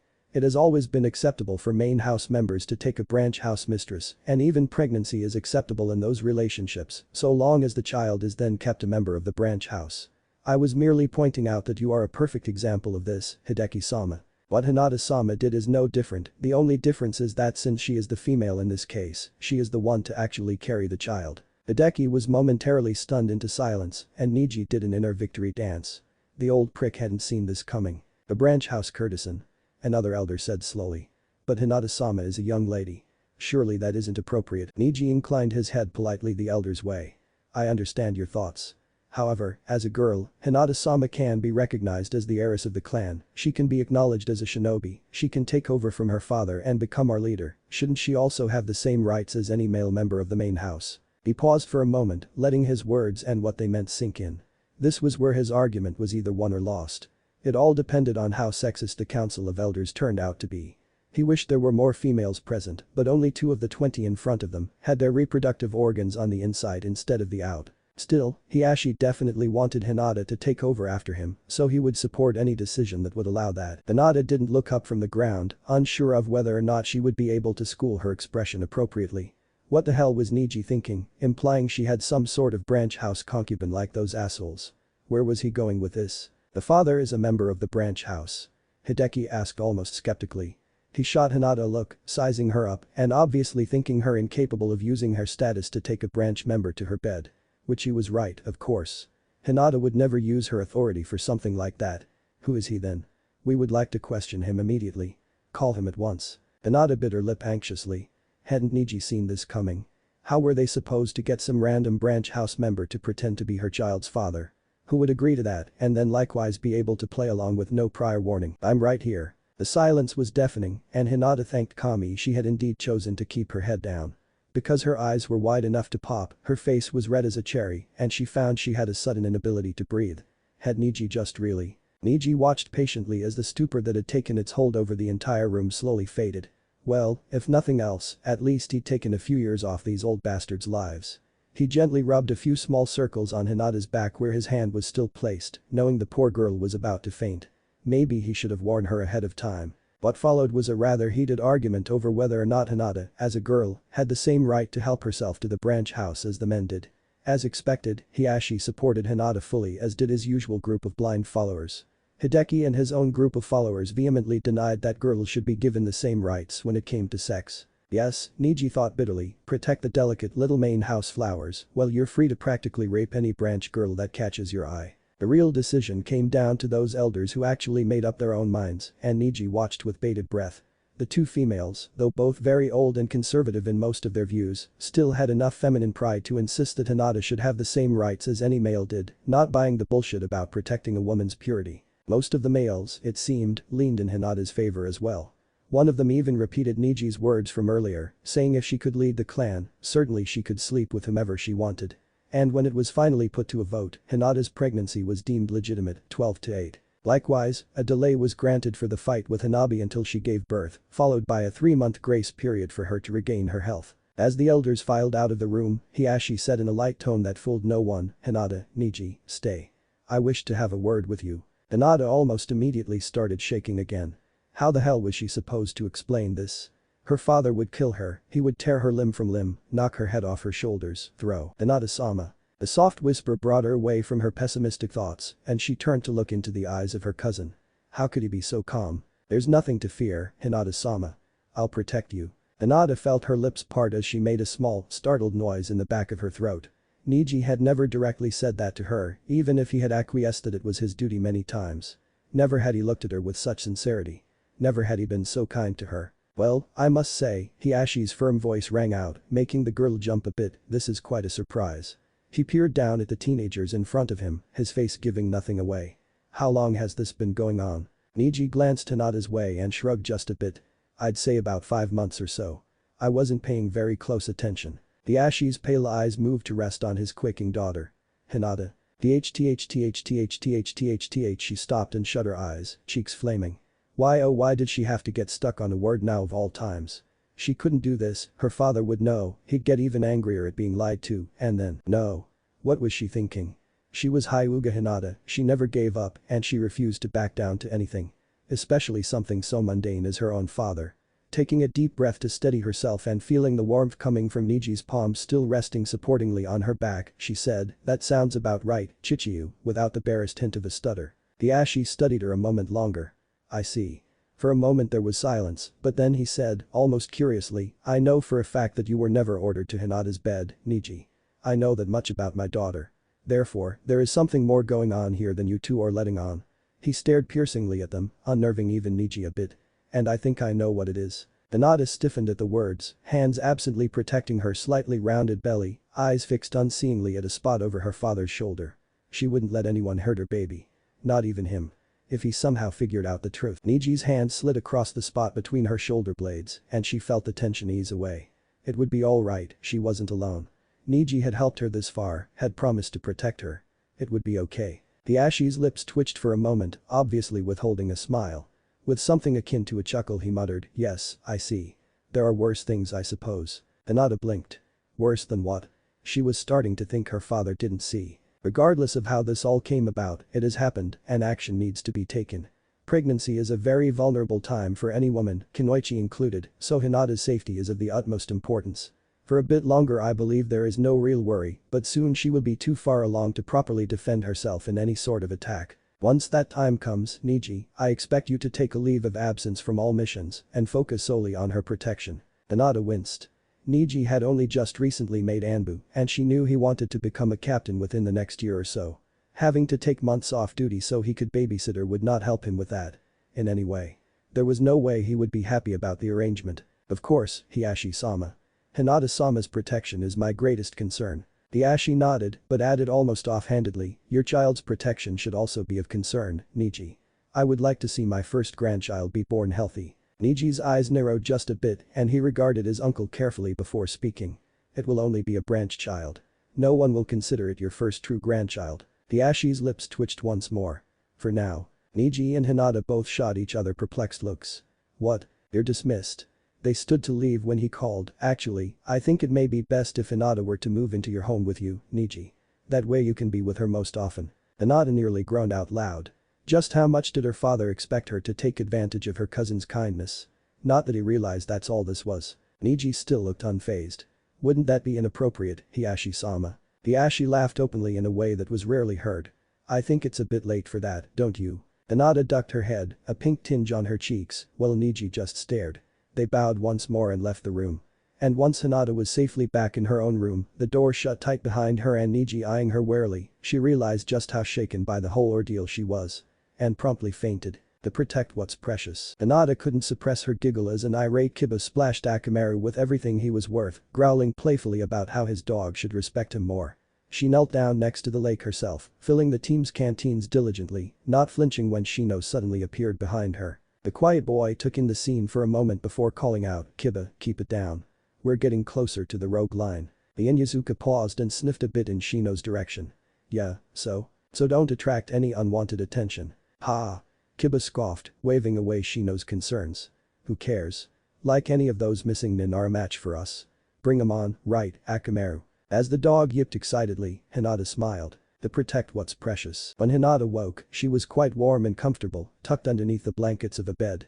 Her bed, she realized, when her nose caught the familiar floral scents of her own bedroom. And judging by the quiet song of crickets playing outside, it was obviously still nighttime. She sat up slowly, still a bit lightheaded from passing out. In front of Neji. How humiliating. And from the looks of things, he had tucked her in before leaving, like a child. She felt unusually pathetic at the thought. With a resigned sigh, she glanced over at the clock on her bedside table to see it was indeed 3 in the morning. Flipping on a small lamp to dimly light the room, she found a note leaning against its base. She knew right away who it would be from. Hinata-sama, I will be by tomorrow at 1 o'clock to help you move some things into my home. Prepare things you know you will want and need during your stay. Please remember that the arrangement is only temporary and that you are only going across the compound. Any item you desire at a later time can be retrieved immediately. Neji. Hinata read the note once more and frowned at it a bit. Does he really have to add Sama even in writing? She could also read through his polite wording. He was asking her to pack light because in all honesty she wasn't even really moving at all, just more switching rooms. And her old room would still be there to store anything she didn't use on a daily basis. Groaning despairingly, she brought her knees up to her chest, hugging them tightly and burying her face into them. Why was Neji doing all this? She honestly didn't understand just what was going through her genius cousin's head. Didn't he realize what all this implied? That in doing this he would be stuck as her baby's father forever, or at least until she took over as head of the clan. Why would he go through all this trouble? She understood that it was his duty to protect her and that over the past few years he'd been taking that duty very seriously. But really, this was far beyond anything that was expected of him. To lie for her just so she could keep her status that in all truth she didn't give two shits about. There was no reason for him to go so far. When 1 o'clock rolled around, Neji knocked softly on Hinata's door, waiting for an answer. He had just finished some morning training with Lee and Tenten and was now starving. How was it that he still allowed sparring with Lee to go to his head like that? Honestly, the green-clad shinobi still, after all these years, had the ability to get him riled up, even if he never let it show on the outside. He'd been so involved in their fight that he didn't even realize what time it was, had forgotten lunch, and then rushed back to the compound so he wouldn't keep Hinata waiting. He didn't even get a chance to wash up, so he stank of sweat and dirt and Lee, who interestingly enough smelled predominantly of mint. But Neji could detect no movement from inside the room though Hinata's presence was obvious. He discreetly activated his Byakugan, a slight smile curling at his lips. He let himself into the room, his steps making no noise as he went over to the sleeping girl on the bed. She was dressed for the day, wearing different clothes than the ones last night, so he knew she'd been up at some point. But the way she was sleeping now though, he also knew she must have been exhausted. Was being pregnant tiring? He would have to find out. The girl on the bed stirred, eyes snapping open as soon as she realized there was someone next to her, hand moving instinctively for the kunai she kept under her pillow. After a moment she relaxed. Niacin. Neji stared impassively down at her. I apologize for letting myself in, Hinata-sama, but you didn't hear me knock. She blinked. Oh. They stared at each other for a moment longer when her eyes widened and memories rushed back to her. Oh. I'm supposed to move in with Yu. Gee Gomen, I only am meant to rest for a moment. I didn't mean to fall asleep. It's quite alright, he muttered as she dashed from her bed and into her bathroom. She came out with a small bag, most likely containing her toiletries, and then went to another larger bag that he could only imagine held her clothes and some other personal items. So she had packed before her nap. Gomen, she said again, tucking a lock of blue-black hair behind her ear. I'm ready. Neji watched as she picked both bags up, eyebrows raised. Was she really going to carry that heavy thing by herself when he was right there? Give it here, he said, taking the larger bag from her while she stuttered out a protest. You're pregnant. Admittedly, the bag wasn't as heavy as he'd first thought, meaning she had packed light, but still. I'm not an invalid, Nia-san. I never said you were. He turned to start the walk to his cottage. I said you were pregnant. Besides, it's my duty to serve you. Hinata's teeth clenched at the words. In a very uncharacteristic move, she grabbed Neji by the arm, practically throwing the surprised boy into a wall, shoving her door closed to give them privacy from prying eyes. She watched Neji's own eyes widen in shock, clearly never having expected her to do something like that. And he was right, it wasn't really like her, but damn it, none of this was exactly normal, and none of it was okay. She wanted answers and she wanted them now. Why are you doing this, Niacin? He was looking at her like she'd grown a second head. Hinata-sama. I don't. You do know what I mean, she cut in immediately, not giving him the chance to finish. Why have you been helping me like this? And don't you dare say it's your duty. You never cared this much about your duty before, and I don't believe for a moment you really care about it now. So why would you go so far? Do you even realize what it is you've done? The elders think this is your baby. They think it's a branch baby, which means you'll be forced to take responsibility for it. I'll be there as much as humanly possible, but once I give birth, so long as this charade continues, I'll be forced to move back to the main house, and I can't bring my baby with me. You'll be expected, as the branch parent, to have it live with you, and, while I have no intention of dumping my baby on the branch house to raise, I won't be able to be there all the time. Do you understand that? Of course. He seemed affronted, apparently annoyed that she thought he hadn't planned it all out already. I plan on learning how to take care of a child properly, and I have quite a few aunts in the branch house that would be more than happy to help when neither of us can be there. We can both continue our careers as shinobi, and the baby will be fine. You needn't worry. The sound she made in response couldn't be called anything other than a growl, and it served to surprise him further. That certainly wasn't a Hinata-like sound. You still haven't answered my question. Why are you doing all this? There was a long silence in which Neji carefully studied the ground, refusing to look at the frustrated girl in front of him. She was asking questions he couldn't truthfully answer. Questions he wouldn't answer. You're my cousin, Hinata. Isn't that enough? It wasn't. It really wasn't anywhere near enough, but Hinata didn't pursue the issue further. First of all, Neji had just used her name without the usual added suffix, something he hadn't done since they were children. Second, even though he was obviously withholding something from her, she had heard the sincerity in his voice. His tone, the expression currently on his face, all of these things were very rare for Neji. She may not know why, but he was truly just trying to help her. She may as well accept it. Very well, let's get going then. She flashed him a shy smile. I missed lunch, and I could really use a trip to Ichiraku's. Neji watched her depart before following a respectful distance behind her, making the nearly 5-minute trip from one side of the large compound to the other. That had been different. He had never known his demure little cousin to be so forceful before. Suppressing a chuckle, he wondered if Hinata knew she hadn't stuttered during the entire conversation. The first thing Hinata noticed about Neji's home was how clean it was. She knew Neji would be a neat person just as she was, it was impossible to be raised as a Hyuga and not be, but this seemed a bit excessive, especially for a single young male. Either Neji had a rather severe case of OCD, or he'd scrubbed down his entire living space when he found out she would be moving in. She wasn't sure which one she preferred. I'm sorry it's so small, Neji said, coming up behind her, but she shook her head. The cottage was rather small, one bedroom, a kitchen with a table and 4 chairs, one bathroom connected to the bedroom, and a small living room with a worn couch, armchair, and several bookcases filled with assorted reading material. It was nothing compared to the Hyuga main house where she had always lived, but size wasn't everything. This place had a feel to it, a genuine, welcoming aura that made you feel truly at home the moment you stepped through the doorway. It was something Hinata had felt often when visiting friends, but never had she felt it in the Hyuga compound before. It was nice. I like it, nice. Really. He offered her a small nod, noting with a bit of disappointment that her stutter had returned. Stepping by her, he carried her bag into the living room, hoping she really didn't mind the size. He doubted something like that would bother her, but even if it did, she'd never say a word. Nice. You have a CC cat. Hinata watched as the snow-white cat slunk towards her, looking up at her with the most adorable green eyes.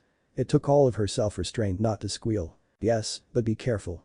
He doesn't really like. Hinata bent down and scooped the willing kitty into her arms, cuddling it against her chest like a baby as it purred contentedly. Strangers, he finished lamely. Neji glared the cat's way as it nuzzled its face into Hinata's collar. Damn cat making him look stupid. Any other time he had someone over the little hellion would practically attack. What's his end name, Niacin? Ah, that Neji felt a small flush creep up his cheeks. Lee named him Fluffy. Hinata blinked. Oh. She looked down at the cat in her arms, scratching it gently behind the ears. But he's a short hair. He's not really very fluffy at all. And the thought of you of all people having a cat named Fluffy. Neji frowned and his face reddened further. I know. Then he couldn't help but smirk when the girl's stomach grumbled loudly and she turned red as a tomato. Still up for that visit to Ichiraku's, I see. Shall we? She gave him this look of pure shock, eyes widening as she lost temporary control of her stutter. Why pause, deep breath. Why you want to go with me? He frowned internally, though he kept his outward appearance blank. Was it really that surprising that he'd go to lunch with her? Had he honestly been that cold? He knew the answer to that without giving it much thought. It had been on purpose, after all. He had never expected to get so close to her, but the situation now called for it. It wouldn't do to be so standoffish and impersonal when they were living together. When they were having a child together. Of course, Hinata-sama. In fact, it's my treat. He truly liked the smile he received and the way she walked to the raiment stand next to him without hesitance. And then Niacin, why do you smell like mint? Oh, it's the cologne Lee uses. Some rubbed off when he was on top of me. What was she giving him that look for? Neji Niacin, you never told me you and Lee-kun were like that. Wonderful. To protect what's precious. Ino quirked her eyebrow at the pair standing in front of her. There were many occasions during her short lifetime where she had been shocked, yes, but never before had one caught her so off guard. Never before had she had that moment of I've seen many strange things, but this takes the cake. Until now. So let me get this straight. The father, like you told me to begin with, is in fact dead. Hi, Hinata confirmed. But because of stuff with your clan, Neji is pretending to be the father. Hi. This time it was Neji who answered. And even when you finally let everyone know you're pregnant, I have to keep it a secret that Neji isn't really the father. Because if your clan finds out, there will be problems. They both nodded. Ino stared a moment longer before forcing herself to take a deep cleansing breath. It was none of her business if the Ice Prince had finally decided to open up to his sweet younger cousin, who he had once tried to kill and pretend to have impregnated her. Great. Well, I have to find your file since I misplaced it, so I'll be right back. As soon as she had left the room, Neji turned to Hinata with a frown. Why again didn't we just tell her I was the real father? Hinata shook her head immediately. I already told you we can't, Niacin. The reason she needs to know who the father is so that she can get a medical history for the baby. If she thinks you're the father, she can't get an accurate report and if health issues arise, that could be very bad for the baby. Neji wasn't exactly sure he understood, but then, he wasn't the medic, she was. He should trust her judgment on these things. Besides, she was only doing what she thought was best for her child, he couldn't begrudge her that. He was just concerned. Don't worry, Niacin. Ino can keep it secret. His scowl deepened, but he nodded all the same. Hinata had been doing that a lot lately, seeming to read his mind. He knew she had always been very perceptive with people, but she'd never been so astute when it came to him before. He supposed it was a side effect of living with him for the past 3 weeks. Admittedly, he hadn't expected suddenly sharing his small home with his cousin would go so smoothly. As soon as she had ordered it, a number of scenarios had played out in his head, none of them particularly good, but thus far things had been fine. Hinata had moved into his room after a brief argument. Hinata-sama, you are not sleeping on the couch, you are pregnant. And he had taken to spending most of his free time in the living room where he now slept. Things had been a bit rocky at first. Hinata was constantly apologizing every time she made a noise or touched something, it seemed, but Neji did his best to take it in stride. After a few days, she began to lose her trepidation and just allowed herself to relax, making herself at home. From there things had only improved. For instance, they realized they could both comfortably spend hours together on the couch, reading in silence, and Neji found her presence didn't bother him the way he'd expected it to. She was always careful to give him plenty of personal space, and he made sure to randomly say a few words to her here and there so she would feel less awkward. They actually coexisted quite peacefully. Then, once Hinata realized Neji pretty much lived off of takeout and instant food, since his cooking skills were a bit lacking, she took it upon herself to prepare the meals. Neji would wake up to a light breakfast, the smells already permeating his small house, then after he'd eaten and gotten ready for the day, he would be sent off with a homemade bento for lunch. Once he returned home, usually quite late since he adhered to a strict training regimen, Hinata would be starting on dinner. And if the breakfast and lunch she made were good, dinner could never be described as anything other than a small slice of heaven. She would even always make sure there were leftovers in the fridge. That way, when he would come home after being away for a few days on a mission, he could just throw something in the oven and heat it up, whether it be the middle of the day or the middle of the night. Furthermore, she had started doing all the household chores. She would clean, do the dishes, sweep the floors, do the laundry, including, much to his chagrin, his clothes. True, she had much more free time now that she was no longer training, but she still had regular shifts at the hospital. He was supposed to be taking care of her because of her condition, and instead he had it easier than he ever had before. He almost felt a little guilty. A sigh. Alright, so who all knows the truth now? Hinata pressed her fingers together in that annoying, nervous gesture. Neji's arm twitched as he fought the urge to rip her hands away from each other. Besides just Kiba-kun and Shinoke-kun. But they won't tell either. Neji grunted and felt his stiff shoulders ease a bit. Of course they wouldn't tell, they would never do a thing to hurt Hinata. He may not have ever particularly gotten along with the Aburam and the Inyazuka, he suspected this was because they still held a grudge from the Chunin exams when Hinata herself refused to, but he knew they would go to the ends of the earth for his shy cousin. Ino came bustling back in again, chart in hand. Okay. She crowed happily, ushering Hinata over to lie down on the bed. How have you been feeling? Not bad. Hinata smiled softly at her friend. The morning sickness is completely gone now, but I still get tired easily. That should pass soon. Neji attempted to follow the conversation the two girls launched into, but it was filled with medical jargon he didn't understand. Deciding instead to tune them out, he slumped against the wall with his arms crossed over his chest, a bored look overwhelming his sober features. How long did these appointments usually take anyway? Neji Nison. Looking up, he saw both girls watching him, Hinata looking worried, Ino almost annoyed. Hi. You don't have to stay, you know, Hinata said kindly, offering him a small smile. I'm just fine on my own. Why you can leave. While the offer was tempting, Neji was more of a gentleman than that. It's quite alright, Hinata-sama. After all, I want to make sure our baby is healthy. Ino raised an eyebrow at him and Hinata nodded hesitantly. He chose to ignore both. In truth, he didn't give a crap about the baby. It wasn't like he wanted something to be wrong with it, but he didn't really care if something was either. As long as Hinata was safe, that was enough for him. The girls talked for a bit more, then Hinata removed her usual jacket and Neji found himself staring stupidly. How was she that big already? He had just seen her stomach 3 weeks ago. How could it have grown so much in so little time? Ino patted the girl's abdomen fondly. It won't be much longer before you can't hide it anymore. And you're going to have to start buying maternity clothes within the next few weeks. As the blonde started to roll Hinata's shirt up, Neji started away from the wall, eyes darting about, looking like a lost child. Should I, leave for this? Ino promptly made a face at him. It's just her stomach, Neji, get a grip. You see mine all the time. The Jounin blushed, realizing how stupid he must have seemed, especially when Ino did only roll the shirt up enough to expose Hinata's growing belly. He was not used to being embarrassed. It's not my fault you choose to walk around half-dressed, Yamanaka. Ino rolled blue eyes at him, a playful glint present. Resorting to last names now, are we, Hyuga? And don't be jealous of my beauty. You just wish you could walk around in an outfit like this. Like a whore? Neji suggested. She stuck her tongue out. A man whore in your case, right? Wouldn't you like to? What are you doing? The boy inched a step closer as Ino slathered a jelly-like substance on Hinata's stomach. That seemed very odd to him. Nice-and, see, come here. Hinata held her hand out to him and he came closer, absently taking it into his own, still staring at the jelly with confusion. It's for the ultrasound, nice-and. So we can see the baby. Oh. That thing with the screen and all, right. He noticed Ino watching their connected hands curiously, but to his surprise the blonde said nothing about it, though it was obvious she was dying to ask. Maybe he needed to give her a bit more credit after all. The girls chattered for another minute and he allowed his mind to wander freely when he felt Hinata's small hand squeeze his own.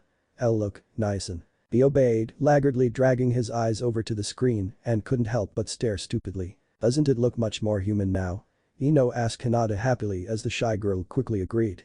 Hinata's eyes were fixed on the screen, watching the small life that had grown so much so quickly, but Ino's eyes were locked on Neji. He had the most confused look on his face, like he couldn't comprehend what he was seeing, and she had to forcefully restrain herself from laughing. Apparently the actual meaning of being pregnant hadn't quite hit home for him until that moment. Like it was only now he truly realized that the growing lump on his cousin's stomach was actually a baby. Ino may not have done this for very long, but she knew it was a fairly typical reaction for men and even some women to have. It was just amusing as hell when the person was Neji. He opened his mouth like he was going to say something, then immediately snapped it shut again when he looked over at his cousin. She was staring at the screen with rapt attention, a small peaceful smile on her face, eyes glazed over in an emotion that couldn't really be described. And as Neji looked at her, his own eyes softened, a serene expression slipping into place as he smiled warmly at her, shifting his grip on her hand and interlocking their fingers. He was looking at her like. Ino immediately focused her attention back on the screen, cheeks burning red. That had been unexpected. The way Neji looked at Hinata, she had never seen Hyuga Neji look at anyone or anything in that way, and she felt as if she'd just intruded on a terribly private moment. But everything suddenly made so much more sense now. Is it a boy or a girl? She looked up into Neji's pale eyes, his usual stolid expression back in place, and willed away another blush. "I can't tell right now, Gomen. The angle's all wrong. In about 2 weeks we can try again." "Still hoping for a girl, Hinata?" Hinata blinked, surprised at being addressed, and turned to her friend with a shy smile. "Not really. I thought it would be easier, since I was going to be raising it myself. But since Nyson will be there, either is fine. He would probably prefer a BB boy." Neji's lips twitched a bit and he shrugged. "I wouldn't prefer either. There are pros and cons to both outcomes." Hinata's smile widened and she looked very pleased with this answer. That in turn seemed to make Neji pleased. Ino finished up the appointment and Hinata excused herself to use the bathroom before they started home, leaving Neji alone with the tall, blonde Kunoichi. Ino wasn't particularly surprised when Neji turned a fierce look on her and made her promise on pain of death to keep the truth about the baby a secret. Nor was she surprised when he looked away uncomfortably and asked her for information on pregnancy and its different aspects. She just gave her word like a good little girl, answered a few specific questions, and handed him a multitude of helpful little pamphlets with a gracious smile. A smile which turned into a sly grin as she watched the Hyuga pair leave the hospital together. Neji may have thought he had perfected his cold, impersonal mask, but she had seen through it. And she now knew the truth about a lot more than just the baby. To protect what's precious. "Neji-kun, that lunch looks absolutely delicious. It is packed with all the necessary nutrients for you to gain energy and fully embrace your youth. Thank you, Lee." Neji sat down in the shade of one of the many trees that graced the training grounds, bento in hand. Looking down at the assortment of perfectly prepared food, he had to admit, Hinata had really outdone herself this time.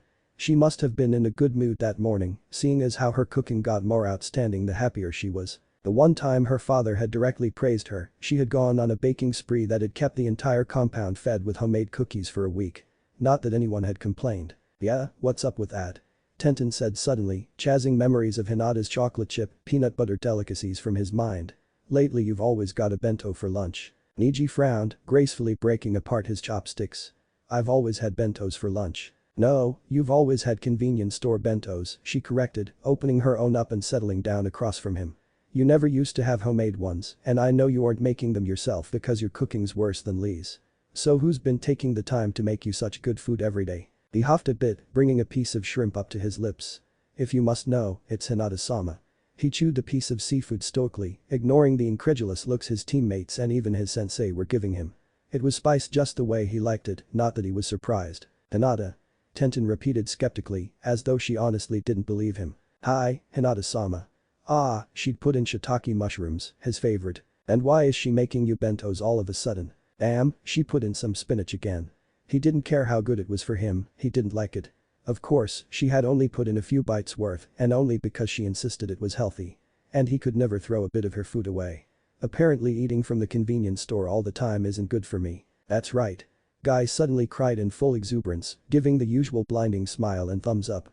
Your diet is an important part of your youthful. Neji stopped listening right around there, vaguely hearing Guy's voice continue, followed by Lee's ardent cry of Guy-sensei. He stuffed the spinach into his mouth in 2 large bites, chewing just enough to swallow it down and making a bit of a face afterwards. It was the one vegetable he had never liked, though Hinata at least prepared it, so he didn't want to throw up afterwards. Tenten watched him carefully, a strange look still on her face. That still doesn't explain why she's suddenly making you lunch all the time. I didn't realize you two even spoke to each other. The last time we all went out to eat you ignored her completely. There was a pause. Even when she asked you a question. Neji inwardly grimaced at the memory. Maybe he'd been a bit overzealous at times in his attempts to distance himself. Your point. Fenton's eyes narrowed to slits and like lightning her chopsticks surged forward, stealing a piece of shrimp before he could sputter out a complaint. My point is that you've apparently gotten awfully close to her recently. I was just curious as to. Oh sweet Kami, that is amazing. She makes you this every day. Neji couldn't help but smile just a little as he guarded the rest of his lunch, proud of his cousin's ability in the kitchen and feeling boastful that he got to experience that ability daily. Dinner's even better. I and Lee had officially turned their full attention back to the Hyuga boy at that statement, Lee asking, Hinata-chan makes you dinner as well. Chen. Why? Tenten demanded, obviously jealous of her teammate's sudden good fortune in food. Why? Because she's moved in with me and as you said yourself, I certainly can't cook. He had to admit he enjoyed their gaping. Neji bit back a sigh as he split away from his team and entered the Hyuga compound, exchanging polite greetings with the guards. He hadn't meant to tell them that he and Hinata were living together, but he'd been having so much fun he'd temporarily forgotten himself. He paid for it dearly, though, when Lee wouldn't let up on asking him question after question, with Tenten only encouraging him. Furthermore, they refused to listen when he told them he was not dating Hinata and she had only moved in because of certain circumstances he couldn't tell them about quite yet. Because he wouldn't tell them until he got Hinata's explicit okay. The moment he entered his house, he could tell something was off. It was dead silent, the usual smells of dinner being cooked were absent, and even though the sun was setting, not one light was turned on, leaving the cottage unnaturally dark. For a moment he thought his cousin might be out, maybe her shift at the hospital had run over, but then he felt her chakra clear as day in the living room. Something was definitely wrong. Absently kicking his sandals off, he took a few quick steps and found Hinata sitting on the couch in the dark, unmoving. If she was aware of his presence she made no acknowledgement, staring straight ahead of her at a blank wall. The whole scene was rather disturbing. Hinata-sama. Is everything alright? Whatever trance she had been in snapped away and she quickly looked towards him, eyes wide. Neji Akari. Neji felt his gut clench. She was crying. The tears were silent but they were there, streaming wetly down her cheeks. Hina. Amenas, I didn't realize it was so late. I'll start dinner now. As she stood to go into the kitchen, he caught her wrist, halting her movements. She froze and tensed up but made no move to either pull away or look at him. Just stared at the ground, swallowing thickly. Hinata-sama, what's wrong? She shook her head and this time did attempt to free herself from his grasp, but he held on firmly. Obviously she was upset and he wasn't going to let her run away. What happened? She finally lifted her bloodshot eyes to his for the barest moment before lowering them again with a shuddering breath. It's stupid. I doubt that. He rubbed his thumb gently across the back of her hand. Tell me. Another harsh breath. It was just something at work shit, I haven't done this since I first started. It's completely unprofessional. He didn't even blink at the curse word coming from her usually chaste mouth, nor the unusual talk of professionalism. He didn't point out that she wasn't stuttering as she normally did. He just waited silently, face blank, eyes soft, hoping she would continue. It's just that I work with terminal cases often. You know they're going to die, even though they're so young, and it's only a matter of time before they go. You just try and keep them happy for whatever time they have left. She swallowed rapidly several times, fighting back more tears. And even though it's hard, you get used to it. But then when you get one who isn't supposed to die, who's supposed to go home, it was just a simple surgery, she wasn't supposed to die. As the tears came again in full force, now accompanied by quiet hiccuping sobs, Neji pulled the distraught girl into his arms, trying to comfort her.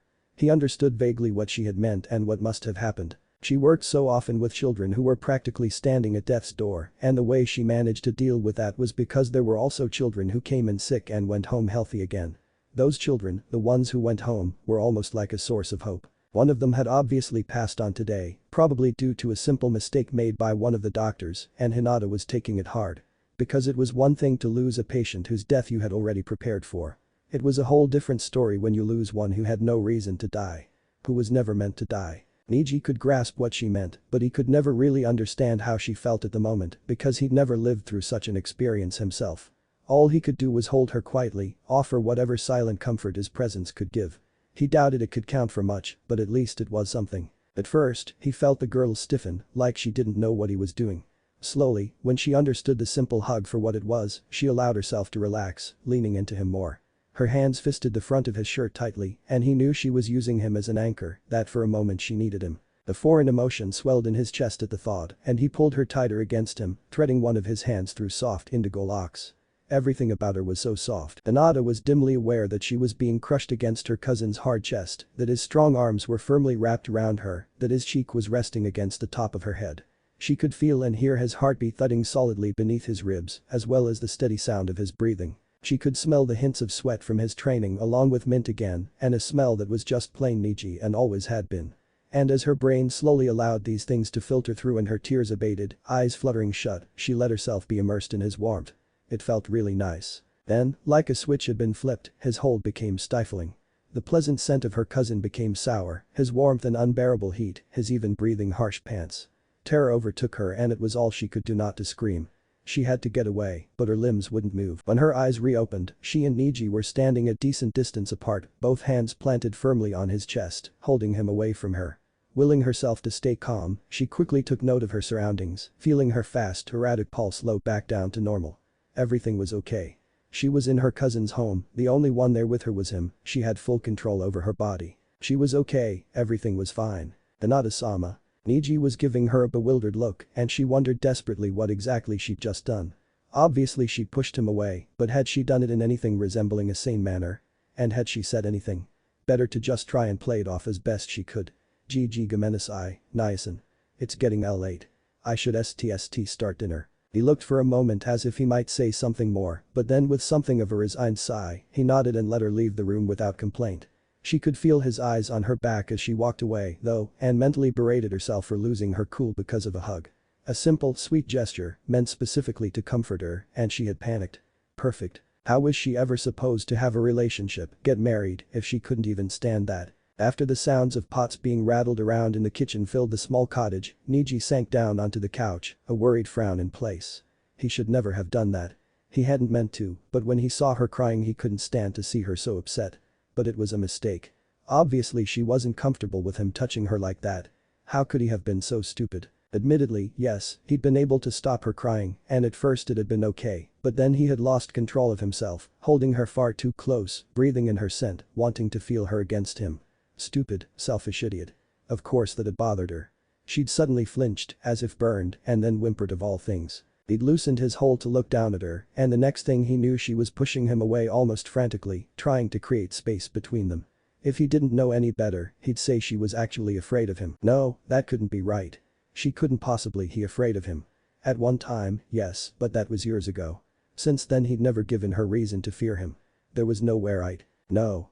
Definitely not. But all the same, maybe it's best if I put a little more distance between us again. He ignored the painful crunch he felt in his chest at the thought.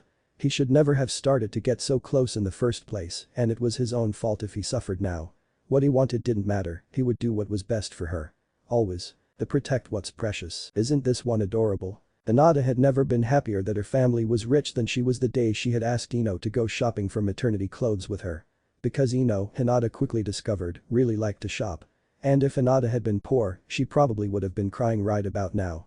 Luckily she was a Hyuga, one from the main house, and had mass amounts of money at her disposal. Though she felt a bit bad about spending it. She had, up until now, staunchly refused to use her clan's money for much of anything, preferring to buy it herself. She had just always hated the thought of relying on the people who considered her a failure. Oh well, she was doing it for Ino as much as for herself. The blonde was having the time of her life. Besides, HInata felt she deserved at least something for all the shit she took from the elders. Reparations. In the form of cute pink clothing. Why on earth were there so many bright colors in a maternity store? Even Naruto would be blinded if he came in here. Did they think all pregnant women were bright balls of joy? What do you think of this? HInata frowned at the overly cheery yellow and white monstrosity her friend was holding up. She was already dreading having to wear this stuff, but she was in her 18th week and her clothes were getting much too tight and uncomfortable. Don't they have anything in black? Well, I can see someone's in a good mood today. HInata frowned more at that and did everything in her power to glare at the taller girl. Needless to say, it was somewhat lacking. In fact, it made Ino laugh her ass off. Gomen, she gasped between chuckles, you just look so cute when you do that. She looked cute when she was trying to be intimidating. Wonderful. No wonder she was such an awesome ninja. HInata, come on, Ino said softly, putting the ugly shirt back on the rack and pulling her pregnant friend into a light hug. What's wrong, you were fine earlier. Did something happen that I missed? Considering they'd been together the entire day, that was unlikely. HInata sighed, rubbing her forehead tiredly, trying her best to give her friend a real smile. Gomen, I'm nervous about tonight. Tonight? Ino looked shocked. HInata had told her that when the Konoha 12 gathered for dinner that night, she and Neji were finally going to announce the good news. And it was good news. What are you worried about, HInata? Everyone will be thrilled. Don't worry, I won't tell them the truth. I already talked with Kiba and Shino. HInata's head popped up at the words. When the hell had Ino done that? She'd only told the blonde just 2 days ago that her boys knew the truth as well. And we all agreed to play it off as something that just happened. An accident. Because shit happens. She smiled down at her. Don't worry, I'll gush about how adorable your little Byakugan baby will be and everyone else will follow my lead. No one will be upset and no one will suspect anything. HInata didn't share Ino's positive outlook on the whole situation, certainly didn't have her confidence, but with a small sigh, she nodded and proceeded to let her friend use her as a dress-up doll for the rest of the afternoon. If nothing else, at least this pregnancy had brought her much closer to Ino than ever before. To protect what's precious. Neji sat on the couch reading that evening when he took notice of the time with a scowl. If they didn't get going, they would be late meeting everyone. Hardly becoming of Hyugas. So with a sigh, he knocked on the bedroom door, listening intently for any sounds inside. Hinata-sama. Are you about ready? She answered him, but it sounded more like a squeak than actual words. After another moment and the rustling of fabric, the door handle clicked as it turned and the door swung open to reveal the Hyuga heiress. She was nervously pressing her hands together with even more force than usual and her teeth were steadily gnawing on her bottom lip. It only took Neji a moment to realize that she was wearing white pants and a light lavender top that showed off the swelling in her abdomen, reminding him that she'd gone shopping with Ino earlier. He couldn't stop the mild quirk of his lips. She looked so cute. Ready? She made another noise, nodding a bit, but her eyes were troubled. Neji kept both his face and voice impassive and asked, what's wrong? A mutter too low to hear. A shake of her head. Hinata-sama, what's the matter? Are you nervous about telling everyone? She looked up then, seeming surprised he'd figured it out. Hi. I don't want them to think the SS same thing the C-clan does. Don't want to tell them that. Neji bit back a sigh of annoyance. He understood her hesitance, but there really wasn't any other choice in the matter. They have to think the baby is mine. 3 people knowing is already too many. It's not that I don't trust them, but if one of them slips, the elders will hear about it. Telling them the truth is too risky. She stared at him blankly for a moment before slowly shaking her head. That's not what I meant. Now it was his turn to stare. I meant, I didn't want them to think that I ordered you to IW wouldn't ever order anyone to do that when they didn't want to and Hinata-sama. She looked up shyly, almost scared, but Niji's face was just as calm as ever. Gomenasai, we should have discussed this earlier. I suppose I shouldn't have assumed you were thinking the same thing I was. She didn't say anything, but it was all too obvious she was confused. He did sigh this time, but the annoyance was more with himself than her. I never intended to tell them that you ordered me to sleep with you. She turned bright red at the words. If they delve into it, I'll simply say we were just fooling around. Mutually. Just with no further relationship. Do you understand? Of course she understood, she was neither stupid nor a child and it wasn't her fault she couldn't control her blush, which seemed to always give people the impression she was so very innocent. He was saying they should pretend to be sex friends pretty much, though she doubted he'd ever use those actual words. Simple enough. Okay. Arigato, Nyasan. He nodded and offered her a very small smile. I would never tell people you had ordered something like that, Hinata-sama. Now shall we go? Hi. Jay, just let me get my coat. Neji watched her retreat back into the room and emerge again pulling on her typical purple and beige jacket, nearly the same shade as her shirt. Her cute shirt. Your clothes look nice, by the way. Why bother covering them up? Why do you always wear that stupid jacket? She picked at the zipper of the coat, pointedly looking away from him. Almost as if she were ashamed of something. I don't want them to know before we tell them. I mean, they'd be able to tell just by looking at me. Well, that was true, it was an excuse for something more. Neji chose not to dwell on it for now, rather filing it away for a later date and the two of them left the compound. They arrived at the restaurant, Bar BK at Chaoji's request, the same time as a boisterous Team 7 and after watching Sakura punch a clueless eye down the road, entered to find everyone else already there. They took their seats at the long table, Neji next to Hinata, and ate, doing everything they could to ignore Kiba and Ino's blatant staring.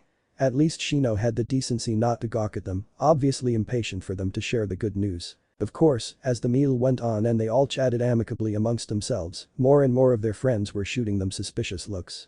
At first Neji thought Ino had spilled the beans before they'd arrived, and he contemplated killing her for not being able to wait a lousy hour or so. Then he realized that they were looking at the two of them funny because they were not only sitting together, but also talking to one another in a polite, genial and familiar manner, where at one time Hinata would have attempted and failed to string together an entire stuttering sentence to him, and he would bluntly ignore her. Now they nearly gave poor Naruto sitting across from them a heart attack when Hinata reached her chopsticks over and snatched up the last piece of meat from Neji's part of the grill. The blonde looked like he was readying himself to stop Neji from attacking, and Neji just gave his cousin a small smirk, glad the food was agreeing with the baby. Once the meal was over and Kiba and Ino were both practically squirming in their seats, Neji gave Hinata a small nudge and raised an eyebrow in question. However she wanted to proceed with this was fine with him, he'd do all the talking if she wanted him to, but she had to give him the signal first.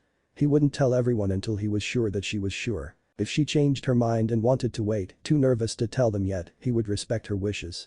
Because it was her baby in reality and only his in lies. Just as she'd bit her bottom lip and given him a tentative nod, Naruto stood up and called loudly, "Oi, who's up for hitting the bar?" With the exception of the now very frustrated Yamanaka and Inuzuka, everyone agreed happily to the idea, not willing to call it a night yet.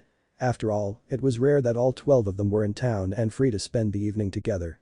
They should take advantage of such things when they could. So they found themselves at their favorite shinobi bar, which of course was packed on the one night they wanted to go, but nothing could dampen their spirits.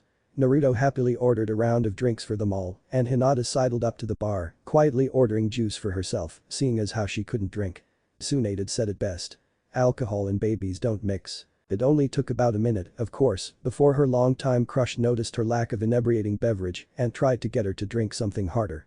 She had politely declined, glanced at Neji, taken a deep breath, and then, "Ah no, actually there's something I wanted to tell you all." How they had all heard her quiet mumbling over the loud music and shouts of the bar's other patrons she didn't know, but instantly 11 people's attentions were focused on her. She often wondered if over the years her friends had developed a special kind of sonar so that they would always be able to pick up her pathetically meek voice. Now blanching a bit under their scrutiny, she took a deep breath and subtly glanced at Neji once more, receiving a small, encouraging nod she hadn't been expecting. She could do this. "I'm pregnant." The 7 people who were hearing this for the first time all froze and stared in stunned silence, their minds not allowing her words to connect. She held her breath, getting more nervous the longer the silence stretched, and could see Kiba and Ino literally twitching, ready to jump in and do any necessary damage control. Even Shino looked tense, waiting for their friends' reactions. Hinata wished she could see Neji, but he was standing behind her and she was too afraid to turn around and look at him. She had his support no matter what, right? Finally, after what felt like an eternity, one of her friends got over their initial shock and no one was particularly surprised at who it was. I believe in this type of circumstance a congratulations is in order. I'm not sure if it is considered impolite, but I would like to know who the father is. Normally I would assume you finally managed to land Dickless, but seeing as how he's lacking the proper anatomy to impregnate you, he was cut off by aforementioned blonde screaming at the top of his lungs, "Stupid Psy bastard, I could impregnate Hinata-chan any day of the week." For which Sakura promptly hit him over the head. And Hinata knew everything was going to be just fine. Denton squealed, the girliest sound Hinata had ever heard her make, and immediately asked how far along she was. 18 weeks. 18 weeks. Sakura screeched, eyes going wide. "That means you're showing already." Naruto and Lee both looked cluelessly at the pink-haired girl and asked in perfect unison, "Showing?" "Let them see," Hinata, Ino insisted, giving her a sly smile, but the smaller girl hesitated, playing with the zipper of her coat. "Oh no." The larger hand snuck up from behind her and pulled the zipper down before she could bat it away. She pouted a bit and turned to glare at Neji, but stopped the action immediately when she felt hands on her slightly rounded stomach. Looking down in surprise, she saw Sakura touching her, a small smile on her face. Denton pushed Sakura's hands away so she could feel herself, and the boys were all staring at her stomach with undivided attention, even Shikamaru. She immediately wished she still had her coat zipped up to help hide her from their gaze. All at once they started asking her questions and shouting congratulations, Hinata doing her best to smile and nervously thank them. Kiba and Ino had worked their way in now, making sure to be particularly enthusiastic to keep the others steered that way. Hinata would definitely have to thank them for their efforts later. "Is it a boy or a girl?" Chaoji asked curiously, putting a hesitant hand on her abdomen for just a moment, obviously not wanting to leave it there for fear of being inappropriate. We should know in a few days, Ino answered for her, slinging an arm around her shoulders. I'm her doctor. Nah, and the kid's still alive. Shikamaru drawled, immediately bringing the wrath of his blonde teammate down on him, while Choji tried rather unsuccessfully to keep the peace. Naruto asked Sakura something along the lines of whether or not she wanted to have a baby, which got him promptly hit and lectured on the importance of propriety and not talking about certain things in certain places. Lee was well, Hinata didn't know exactly what Lee was saying, though she caught several youthfuls throughout it and Tenten was wearily trying to make him give it a rest. So I just ignored them all, staring blankly at the Hyuga girl's stomach. I am still curious as to who the father is, if that is an appropriate thing to ask. He glanced once at his pink-haired teammate, apparently waiting to be hit for some wrongdoing, but it never came. Instead an odd hush fell over the group and they all looked at her, obviously sharing Sai's interest. Hinata took a deep breath, fingers pushing together hard. That is the same treacherous hand that had opened her jacket before covered her smaller hands, stopping the movement of her fingers. She could feel Neji standing flush against her back and his other arm came up, wrapping itself around her so his hand pressed firmly, possessively at the center of her swollen stomach. I am. If her friends had been shocked to find out she was pregnant, that was nothing compared to how they looked now. They were staring at the two Hyugas like they had just announced the coming of the apocalypse, rather than the coming of a baby. Slowly, Naruto licked his lips and asked, "You two are dating?" "No," Neji answered looking bored. Hinata could feel his body heat from behind her and wondered if he was really as calm as he sounded. Ah. Naruto nodded sagely, though he still eyed the pair warily. So then. Neji shrugged. Accidents happen. Hinata thanked Kami that Neji had decided to take the lead for now. There was no way she would be able to pull this off as easily as he was, she'd probably end up blowing the whole thing and their cover story would be ruined. Of course, even with Neji explaining everything away, their friends were still staring at them like, well, if you're happy, we're happy for you. Kiba suddenly cheered and Naruto was quick to catch his enthusiasm. That's right. I'm really surprised but hey, whatever, as long as you guys are happy. Around for the new parents. Hinata watched the flurry as drinks were passed about as a cheerful atmosphere sunk back into place. Naruto hefted his drink into the air and absolutely screamed, a toast to Neji and Hinata's baby. A joyous cry went up from the rest of their friends and nearly every shinobi in the bar was now zeroed in on the Hyuga pair, having heard the blonde loud and clear. Neither Hinata nor Neji had any doubt that by tomorrow the whole village would know. But the exception of one little oddity, the rest of the night went off without a hitch.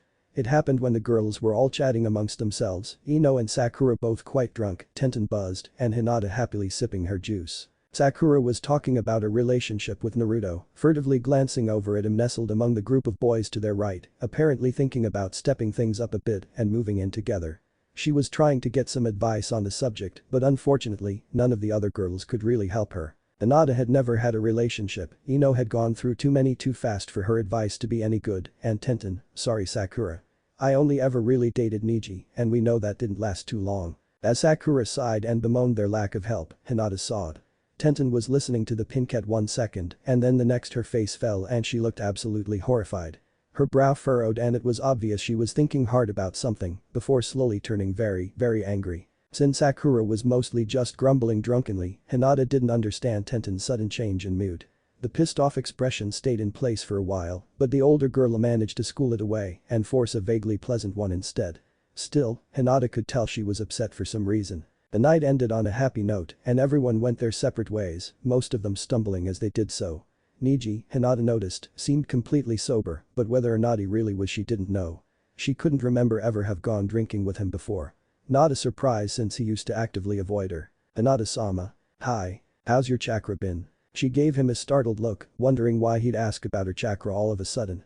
It's been faltering a lot more lately. Ino thinks once IG get a bit farther along it will GG go out completely. I see. He looked down at her, and if she didn't know any better she'd say he was amused. And how is it right now? And now? She quickly did a self-assessment, her face growing red at the results. It's nearly non-existent right now. A PP pre-gen probably has more. Her blush got worse at her own words. Why? I was just curious. It's my job to protect you after all. Oh right. A minute later they reached the gates of the compound and Neji paused. I have a quick errand to run, Hinata-sama, so you go on ahead. I'll be home shortly. She frowned, not having the slightest idea what kind of errand he would have at nearly 1 in the morning, but not at all the same. Whatever it was none of her business. Oh okay, nice-n. I'll see you soon. Neji smiled lightly as she turned and went into the compound, knowing her words meant she would be waiting for him to return home. He couldn't believe how happy that made him. But first things first, I know you're there, dog boy, you're not concealing yourself at all. The only reason she didn't notice you was because her chakra isn't working correctly. There was a grumble of incoherent words, and Kiba jumped down from a nearby tree, Shino right behind him. At least Shino had hidden his presence well. Then again, Kiba was so drunk it looked like he could barely stand, though his eyes still held a certain sharp clarity. Neji smirked at them both. I've been waiting for you to come threaten me. Kiba growled, literally, and Shino remained impassive. For a moment there was silence, then Shino said evenly, we want to make sure Hinata-chan doesn't get hurt. I know. Kiba growled again, but in a different way. Neji had a feeling Hinata could probably decipher what the different sounds meant if he asked her. Why are you helping her all of a sudden, Hyuga?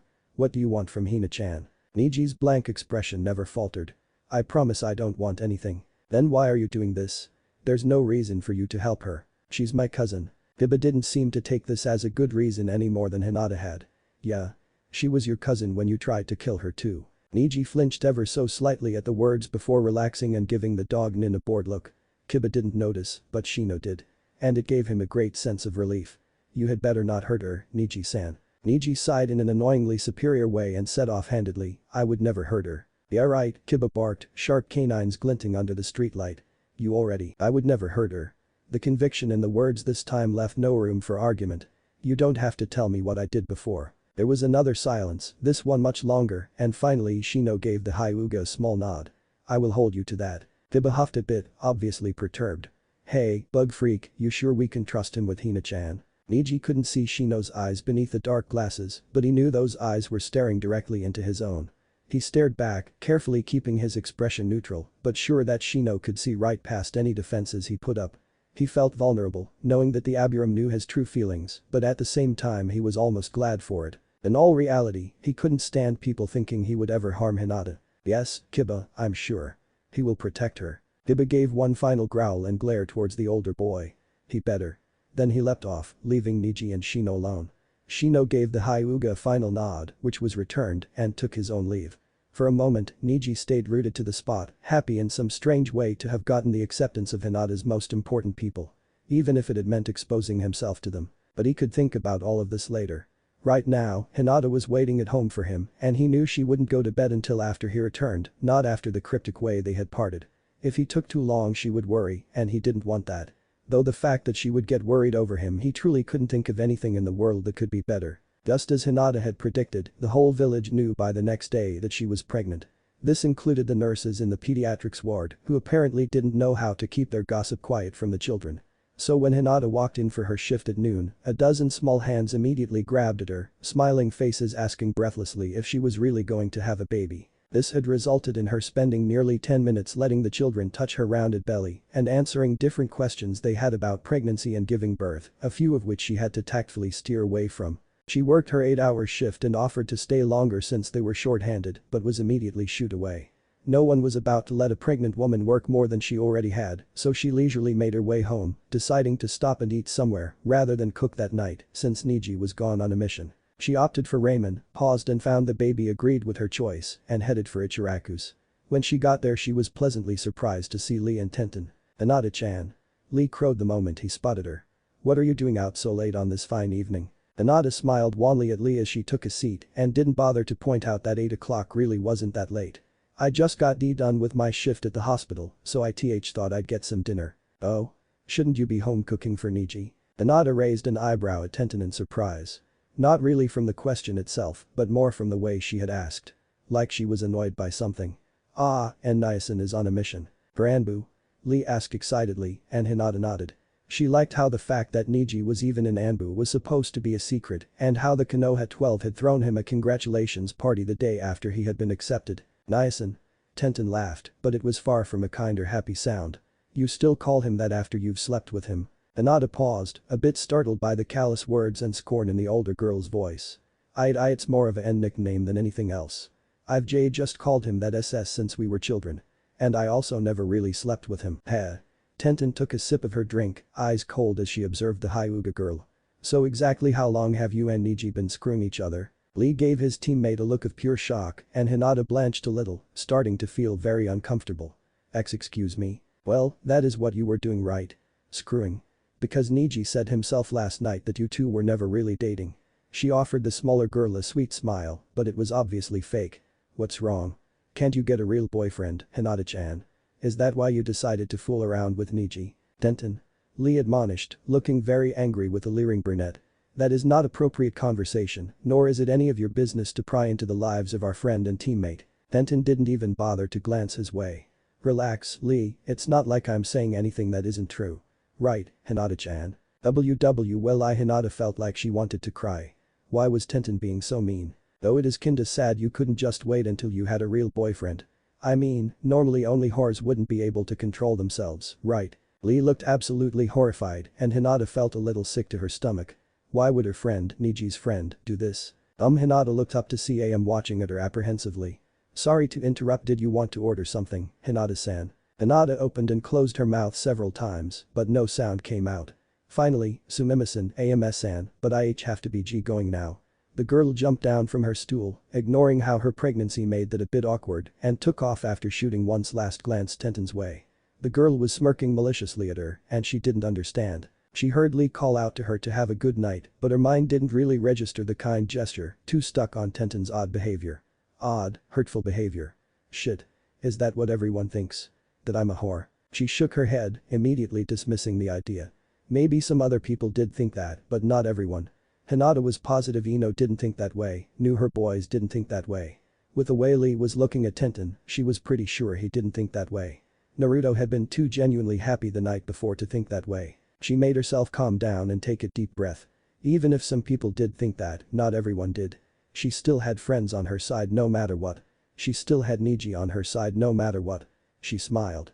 That's right, she always had Neji. Besides, she would do whatever it took to keep her baby safe, even if that meant being called a whore. There were a lot worse things she could be called, after all. It was just surprising how much those words hurt when they came from a friend. Unfortunately for her, things didn't get much better the next day. She slept horribly, nightmares plaguing her relentlessly, so when she woke she was already in a bad mood and still exhausted. Her shift at the hospital started at 7, and it was a rough day.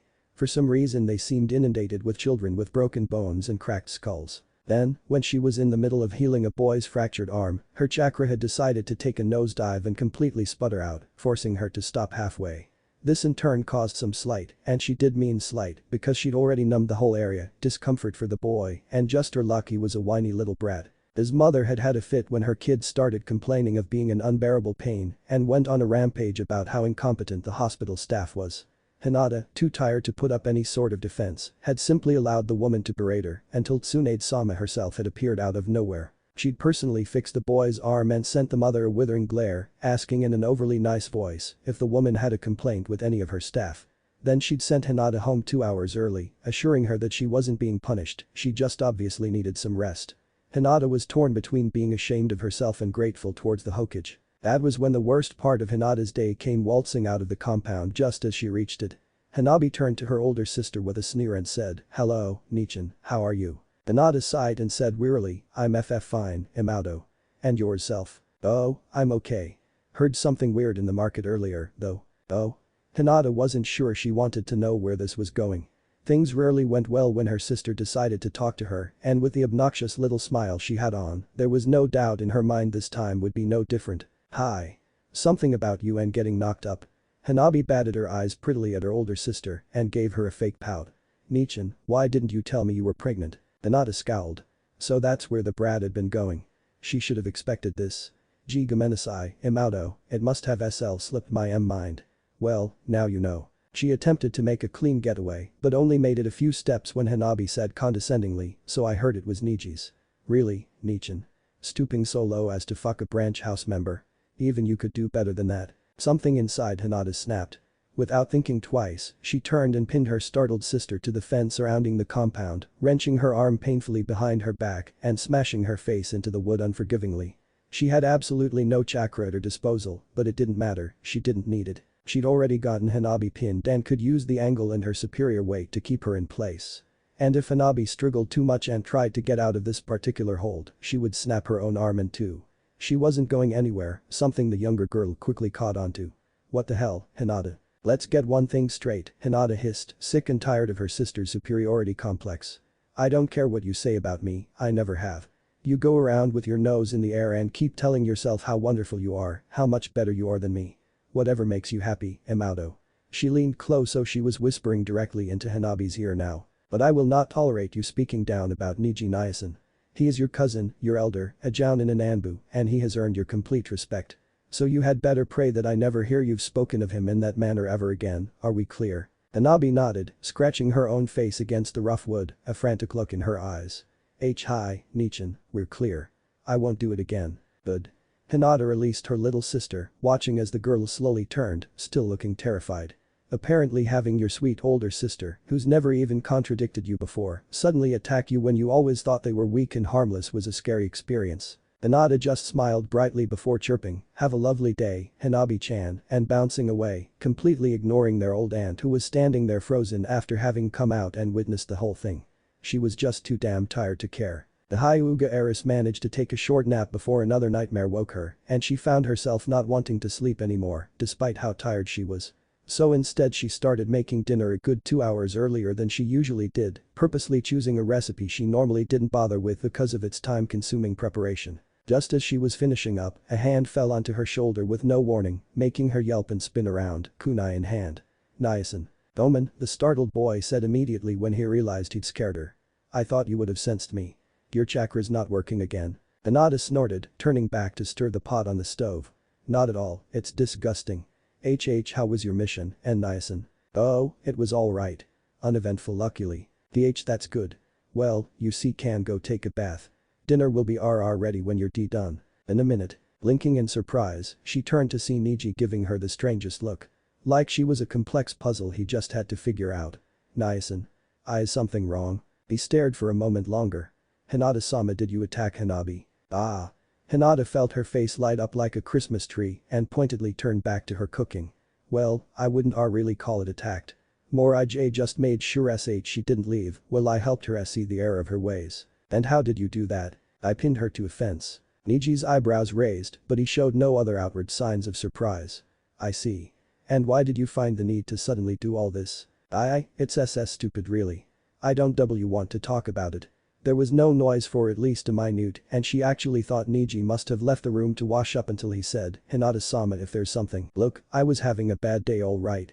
The girl snapped, slamming the wooden spoon she'd been holding down onto the stovetop.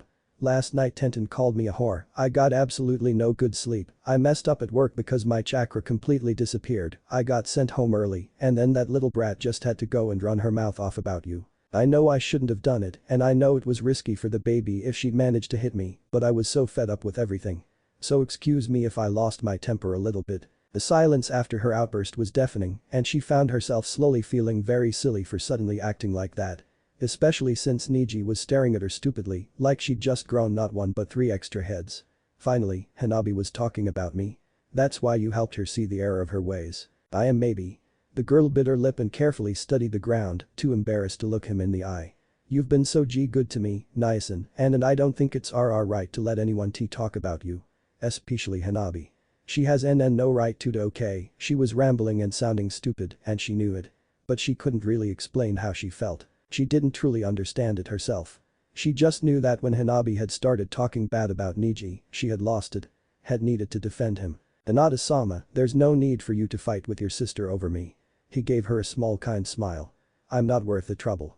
But that's just it, you are worth the trouble. After what? After he'd been helping her? No, it wasn't just that. He smiled again and reached out to pat her on the head like a small child. You don't have to worry about repaying me for anything, cousin. I'm only doing this because I want to help you. And I only stood up to Hanabi on your behalf because I wanted to.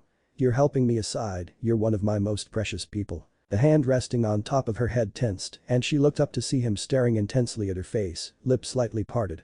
The last time he'd looked at her like this was their fight during the Chunin exams, but this was different. There was no hatred in those eyes this time, his silvery pale orbs smoldering with something else. Something she couldn't place. The hand slowly trailed downwards, running thin fingers delicately through the length of her indigo hair, the intimate motion making her shiver. He repeated the action several times, eyes drawing her in, refusing to let her go. Her breath hitched when his hand came to rest on her cheek, she could feel her own heartbeat pounding in her chest, hear it thumping in her ears. She couldn't think, couldn't move, couldn't blink as he leaned forward slowly, closer, as his hot breath hit her face, her lips. So close. As if waking from a genjutsu, Neji's eyes took on a sudden clarity and he immediately veered away from his intended destination. Pressing a quick chaste kiss to the girl's forehead instead he murmured, "Thank you, Hinata-sama," before retreating. Hinata's breath came back to her with a sudden whoosh and she felt her knees go weak. Allowing herself to sink down to the ground, she leaned her back against a counter, trying to figure out what the hell had just happened. Neji had almost kissed her. Neji had almost kissed her. But more than that, she had wanted him to kiss her. She had been given ample time to push him away, to make him stop. Instead she had gotten excited, waited for it to come. She could still feel her heart fluttering rapidly against her ribs, pulse still going a mile an hour. What the hell did this mean? Neji filled the tub with hot water before sitting on the toilet seat and just staring at the steaming mass. Baka. How could you be so stupid? He had promised himself he would try and maintain some distance between himself and Hinata. He had sworn after last time he wouldn't do anything like that again. And what had he gone and done? Only tried to kiss her, that's all. He buried his face in his hands. What the hell was he doing? Of course, Hinata's reaction hadn't escaped him either. It was most definitely different than when he'd held her before. She hadn't pushed him away, hadn't made any sort of complaint. Quite the opposite, she'd seemed completely willing. But then, hadn't it started out that way the first time? Neji knew he shouldn't be risking everything he'd worked towards on a hunch that maybe Hinata felt something for him. Because if he was wrong and she looked at him as only a friend and cousin, everything would be ruined. She would never trust him again, wouldn't want his help. He had promised himself he would do what was best for her, promised her teammates he wouldn't hurt her. And he knew he didn't deserve her. But he groaned into his palms, completely confused and feeling like a fool. He didn't know anymore what he should do. To protect what's precious. Neji had decided, after seeing how sporadic Hinata's chakra was being, that it was time to take leave from Anbu and any missions that would take him out of the village. He didn't plan on sitting around and watching her all day, but he didn't want to risk being gone days or even weeks at a time anymore either. She was vulnerable right now, and she would also be getting bigger and exhibiting more of the uncomfortable signs of pregnancy. He wanted to be around to help her and be close enough that he could return to her immediately if there was a problem. Even if that meant spending most of his time on guard duty at the gate or taking shifts in the mission room, jobs normally reserved for Chunin. Now, however, he was completing one final mission out of the village with Team Guy. It should only take about 2 days, but even so he couldn't help but feel a bit apprehensive. When he'd left Hinata she still had absolutely no chakra whatsoever, and this set him a little on edge. Well, that and the fact that Tenten was being a bitch. He didn't like to call her that, and she very rarely was one, but right now she was acting like it. It was all too apparent, even Lee and Guy had noticed, and Neji honestly couldn't think of what he had done to deserve the cold treatment she was giving him. After about an hour of her glares and harsh words, something else came to mind, something he hadn't thought much about because of all the other shit that was going through his head. Hadn't Hinata said Tenten had called her a whore? That seemed very out of character for his teammate, but he could think of no reason why Hinata would lie. And given Tenten's current behavior something was obviously up. Something that was clearly bothering one of his best friends, and he felt it was time to find out what exactly that something was and fix it. So when they stopped to eat he felt it was the perfect opportunity to have a little chat. Tenten. Yes Neji. What's wrong with you? Tenten glared at him from across the small clearing they were sitting in, then slowly fixed her brown eyes on the bento in his hands. That looks like a very nice lunch, Neji. One eyebrow raised. Yes, it is. Does it taste good? 2 eyebrows raised. Yes, it does. I'm glad. Did she spend a lot of time making it? Neji pursed his lips.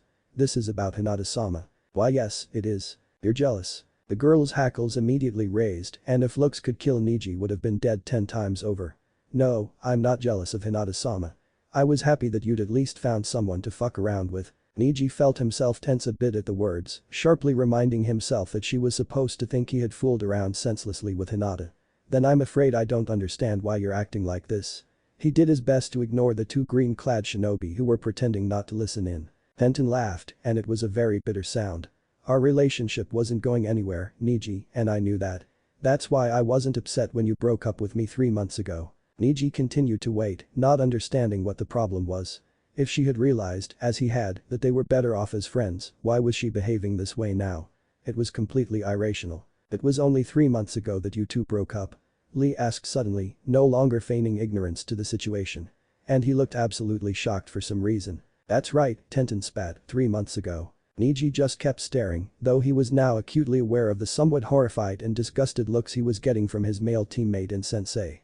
He still didn't understand what was going through their minds. What did his relationship with Hinata have to do with this? And what was the whole 3 months ago thing about, what difference did that make? I'll admit, I didn't even catch on right away. Tenten actually looked like she might start crying now. You could have just ended it sooner, you know. I would have preferred that to. She bit her lip and looked away, eyes misty. Neji had the strongest urge to try and comfort her, but he was apparently the reason she was upset in the first place. And he still didn't know why. Neji, how could you? Lee demanded. Neji stared helplessly. How could you cheat on our dear Tenten? Neji was never more grateful for his years of practice at schooling his emotions, because he couldn't even begin to imagine the expression he would have had otherwise. Cheat. He would never cheat on anyone, especially not Tenten. The whole idea was low class and far beneath him. She'd said herself several times he broke up with her 3 months ago. He'd only started his relationship with Hinata a little over a month ago, so oh shit. Her supposed genius, Neji suddenly felt very, very stupid. How could he have been so careless? Hinata was now in her 5th month of pregnancy. A pregnancy everyone thought he had caused. A pregnancy that was conceived when he was still dating Tenten. How could he have missed that when he was planning everything out? Tenten, I'm very sorry. Shit, how was he supposed to fix this? No wonder she was so angry with him. Oh, save it, Neji. I don't want to hear that you're sorry. Fuck, she was crying. What should he do? Tenten, really, just shut up, Neji. I don't want to hear it. She took off then, leaping up into the trees. Neji watched her go, feeling sick to his stomach, debating whether or not to go after her. She was one of his dearest friends, and he'd hurt her. He really didn't think she should be alone. I am very disappointed in you, Neji. This is not something I would expect from my eternal rival. Neji turned his gaze to Lee, only to find the junior green beast was also glaring at him. Neji had never seen such a cold, angry look on Lee's face before. Lee scoffed at him before leaping into the trees and following after Tenten. Neji watched him go and felt his impersonal mask slowly slip away, so he hid his face in his arms. Fucking shit, he was such an idiot. How could he have made such a mistake? How could he hurt his friends like this? Ah, Neji-kun. Youth can bring about many mistakes. Oh dear Kami, he was not in the mood to listen to this. Guy-sensei, please not now. His face moved to his hands. He needed to think of what to tell Tenten and Lee when they got back. How he was going to explain himself. He couldn't tell them the truth, but he needed to think of a lie that would best soften the blow. And preferably one that would place most the blame on him and not Hinata. He didn't want them to hate him, but even more, he didn't want to bring this trouble to Hinata. He was supposed to protect her, damn it. Supposed to help her, not make things more difficult. Neji. He blinked. Guy had just spoken to him in a very serious tone. It was odd. Hesitantly, he peeked out at the man between his fingers. Something tells me that you are carrying the burden of a heavy secret on your shoulders. Neji flew into an upright position at that, eyes sharp. How the hell had Guy of all people figured that out? Was he really that obvious? It has been my experience that keeping such secrets will only bring more harm than good. You should let the truth be free before things get out of hand. Neji's lips twitched despite the situation. Let the truth be free, huh? If only he could.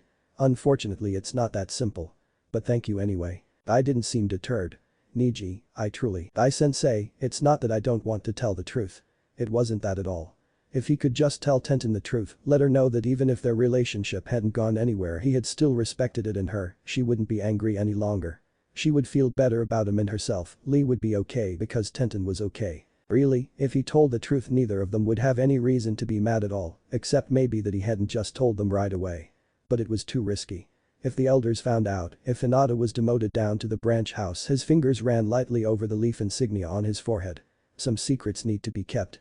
Especially those that protect others. For a moment his old sensei looked him over searchingly, for what, Neji didn't know. Then he said rather softly, when you were first assigned to my genin team, I was rather wary of you. You showed promise of being an excellent shinobi, but you were consumed by your hatred of your own clan, and you refused to let anyone close enough to help you. Then when you fought your cousin during the Chunin exams, when you truly desired her death, I thought that you were finally lost to us. He smiled. I am very glad to say that I was wrong.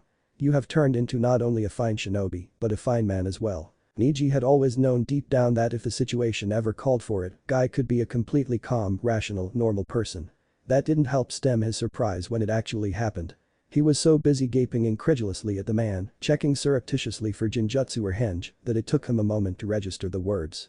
And when he did, he found he felt better. Surprisingly better.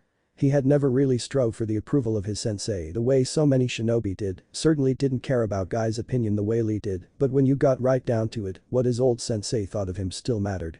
He may never act like it and wouldn't admit it on pain of death, but it did. So it felt good to hear those words of praise.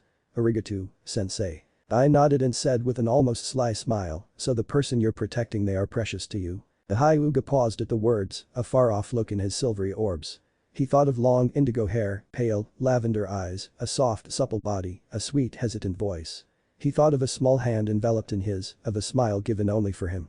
He thought of a kind, giving person who should hate him for what he'd done, but instead, I only stood up to Hanabi on your behalf because I wanted to. You're helping me aside, you're one of my most precious people. Precious. Hi, sensei.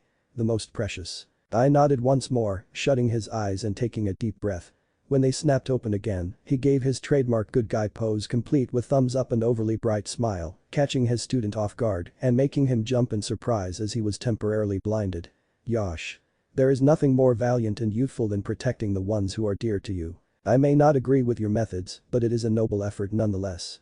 Now let us make haste to find our missing comrades. As he watched a spandex-clad man leap into the trees through still blurry eyes, he was amazed at how fast the man could turn from an intelligent-sounding, mature jounin to the odd creature he had come to know as his sensei. With a sigh, he repacked the lunch Hinata had made for him and shouldered his pack, taking off as well. He didn't know how to handle the situation with Tenten other than to go along with what she already thought and impress to her how sorry he really was. Maybe if he worded things right he could ensure that most of the blame would fall onto him and not poor Hinata. Other than that though, there really wasn't much he could do. Taking a deep breath as he approached the rest of his team, he steeled himself for whatever was to come. He needed to do this.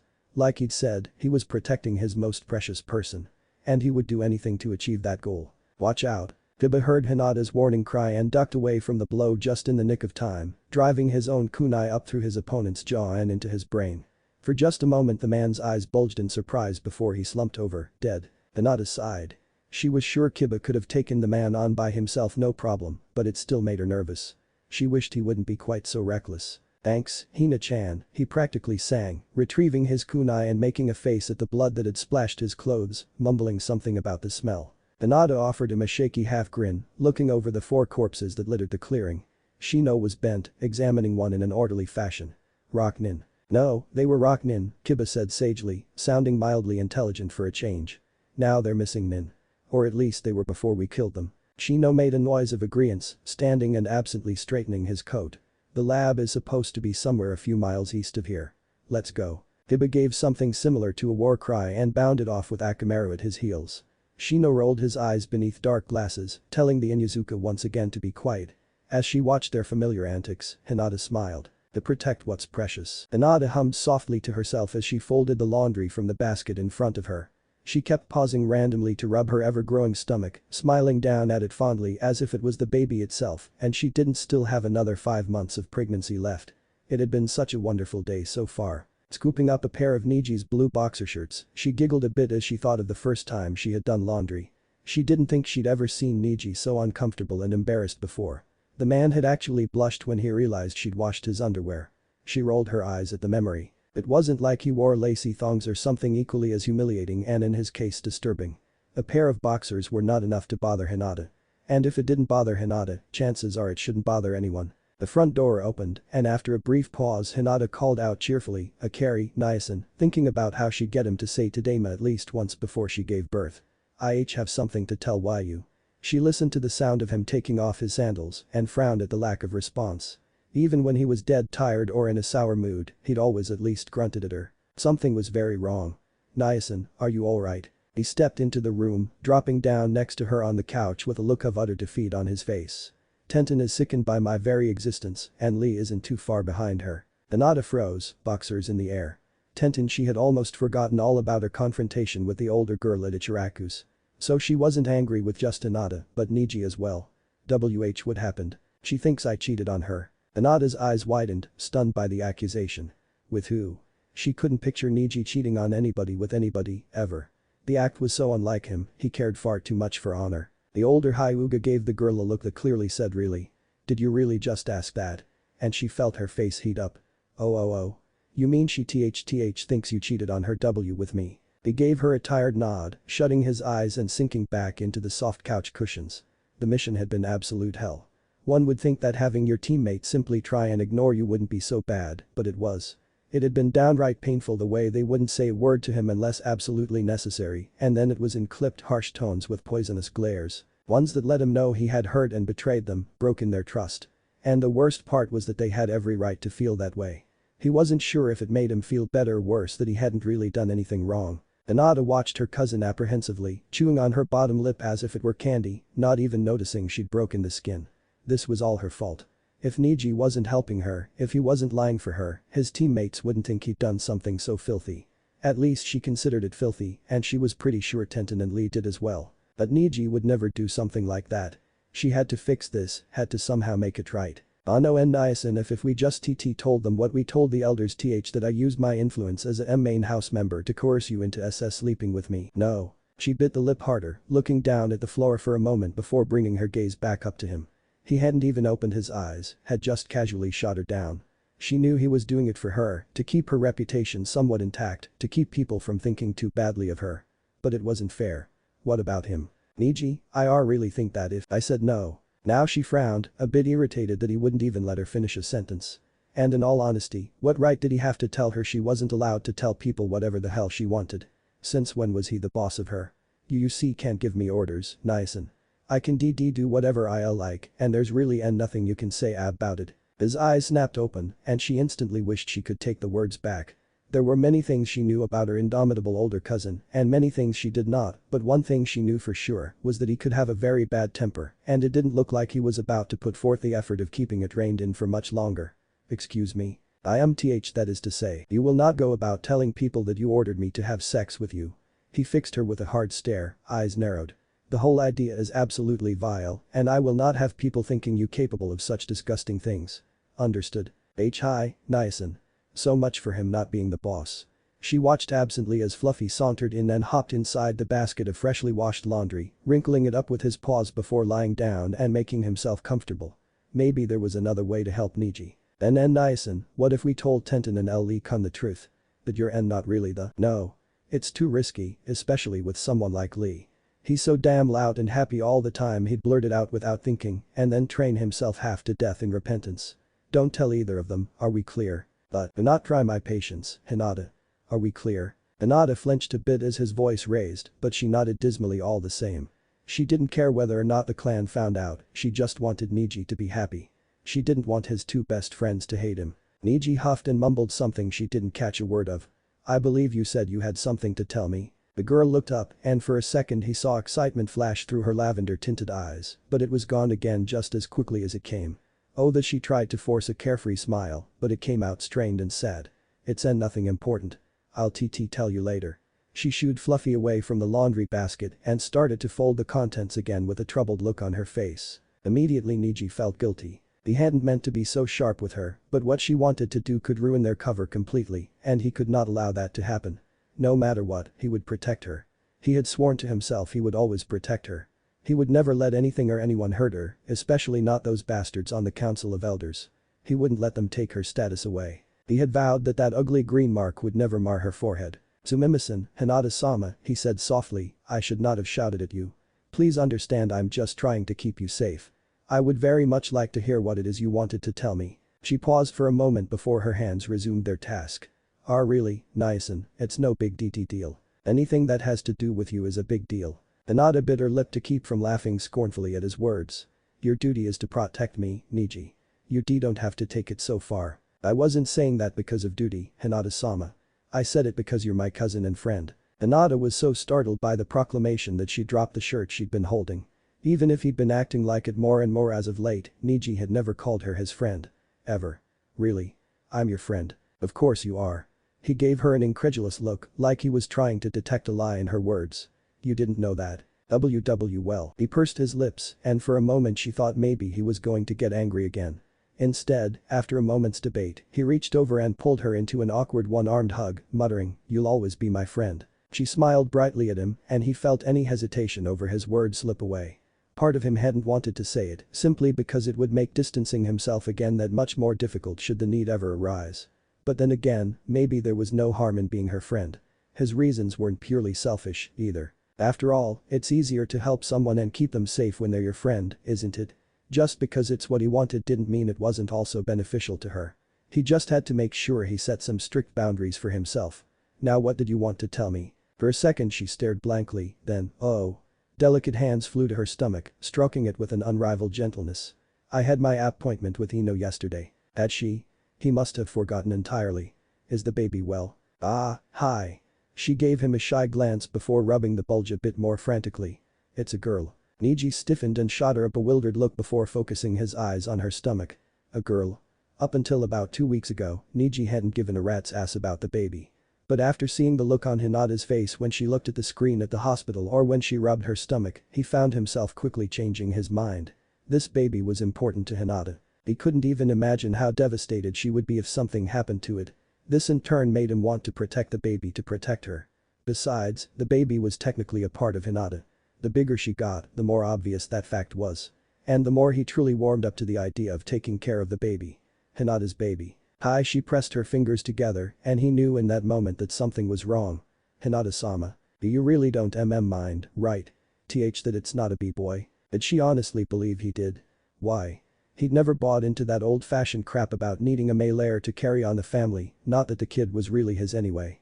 But really, what could a boy do that a girl couldn't? Girls could be strong shinobi, and Hinata would become leader of the clan, as a girl. In fact, I think I rather prefer a girl. Less chance of her being a complete hellion, he smirked. Besides, with a girl I can spoil her like a princess. Hinata couldn't suppress her giggle. A princess, huh? That's right. I can shower her with pretty gifts and train her to be Konoha's best kunoichi. He chuckled. And I get to be overprotective and chase away all the boys who come knocking. The younger Hyuga gave a mock sigh of exasperation. You won't let her figure out love for herself, Of course not. He winked conspiratorially. No one will be good enough for my princess. Hinata laughed outright, eyes shining happily. Even though we're just kidding around, I think you'll truly be disappointed if why you don't get to chase away a horde of boys later in life. Neji cocked an eyebrow. And why wouldn't I get to? Another laugh. Well, what if the BB boys aren't interested? Oh, I don't think that's a concern. He looked straight at her and said sincerely, I can't imagine any daughter of yours would be anything but beautiful. Hinata's cheeks flared up at the same time the warning bells in Neji's head started ringing, telling him he'd just crossed over one of the boundaries he'd meant to set up. He couldn't keep doing stuff like this, he was going to make her uncomfortable again. Oh no, I'll just put these clothes away and then I'll start dinner. Ah, don't worry about it, I'll put them away. You just go ahead. But, I've got it, Hinata-sama. The girl bowed her head shyly, muttering a thanks before scurrying into the kitchen. She couldn't believe he would say something like that. Though she was sure he was only joking, but still what's more, she couldn't believe her own reaction.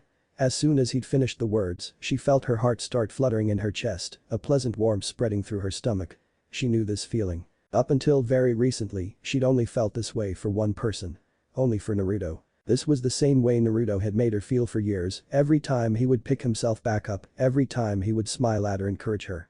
It was that feeling, though Hinata hadn't felt anything like that towards the blonde for almost a year now. When he had started dating Sakura, those feelings had slowly died away. It wasn't an instantaneous change, of course, and Hinata had been upset, crushed, when the two had started going out. And yet, she hadn't been as devastatingly heartbroken as she had always imagined she would be. Maybe because she knew deep down that Naruto didn't look at her as more than a friend. Because she knew that he looked at Sakura the way she looked at him. Whatever the reason, she took it all in stride and got over him without too much angst. She was actually rather proud of herself for how well she'd handled it all. But now the feelings were back for someone very different than her first love. For someone she never thought she'd look at that way. She wasn't stupid and she wasn't going to go into denial. She had a crush on Neji. It was obvious. The question was whether or not she should actually do something about it. Part of her really wanted to confess her feelings to her cousin. It had taken her years to build up the courage to confess to Naruto, and when she finally had, it had been a completely spur-of-the-moment thing. She had thrown herself rashly in front of him, willing to die to protect him from pain, and had finally uttered the 3 monumental words. Without stuttering, she liked to remember. In fact, planned or not, she considered it one of her better moments, even if she did get owned in one hit seconds later. Of course, after that, all kinds of crazy shit with Sasuke had happened and Naruto had left the village for a while. When he came back and had spoken with Hinata, it seemed he didn't take her confession for what it was. He had assumed she meant love in a friendship type of way, sort of like the way he loved Sasuke. At least that's what he said. She often wondered now if he knew the truth, that she was head over heels for him and played dumb on purpose because he didn't want to hurt her by rejecting her. Regardless, she had played along, too afraid to correct him. Then he and Sakura had become an official couple. But Naruto was very different than Neji. With Naruto, she had always been nervous, so much so she could barely speak at times and absolutely couldn't take any sort of physical contact. With Neji, even when she was painfully aware of her attraction to him, she was still somewhat comfortable. She didn't know why there was such a difference. Possibly, she was just used to Neji. She had lived with him her entire life, even if they didn't get along well during most of it. And then she had been sharing a house with him the past few months before she felt anything other than friendship towards him. And maybe that was the key. They had been friends first. As much as she had adored Naruto for years, not until after her crush on him had ended did they really become friends. The two of them had never shared the easy companionship he had with his pink-haired teammate. That was probably the biggest reason they would never have worked together. Neji, on the other hand, she could honestly see something happening there. Now that he had finally decided to let down his defenses around her, they were getting along so well. They coexisted peacefully, rarely fought, and even then it was really just bickering, could talk together amicably, and most of all, he truly made her happy when he was around. Naruto had too, of course, but it really wasn't the same. She couldn't tell why, but it just wasn't. This was special. Flipping on the stove and filling a pot with water to boil, she bit her lip, shaking her head firmly. This didn't matter, there was no way Neji would ever want her. He could make teasing comments about her being pretty all he liked, she knew it wasn't real. She was plain and, as of late, fat. And he was Neji. He had girls and some boys all over the village swooning over him, shinobi and civilian alike. He could take his pick of whoever he wanted, so why would that person be her? But the other day, he tried to kiss me. She bit her cheek at the memory, fingers flying to her forehead where his lips had actually landed. He had definitely been about to kiss her, a real kiss, she was positive. Only at the last second had he changed his mind. Why would he do that if he felt nothing for her? Maybe he just wanted to see what being with a pregnant girl was like. She sighed, dumping the pasta into the now boiling water and covering the pot with a lid. It was doubtful someone like Neji would ever look at her as more than a friend, and she'd only embarrass herself by admitting her feelings to him. Besides, what if he took it as part of his duty to then get together with her or something? She shuddered at the thought. Neji had already done more than he should for her. She would keep her feelings to herself.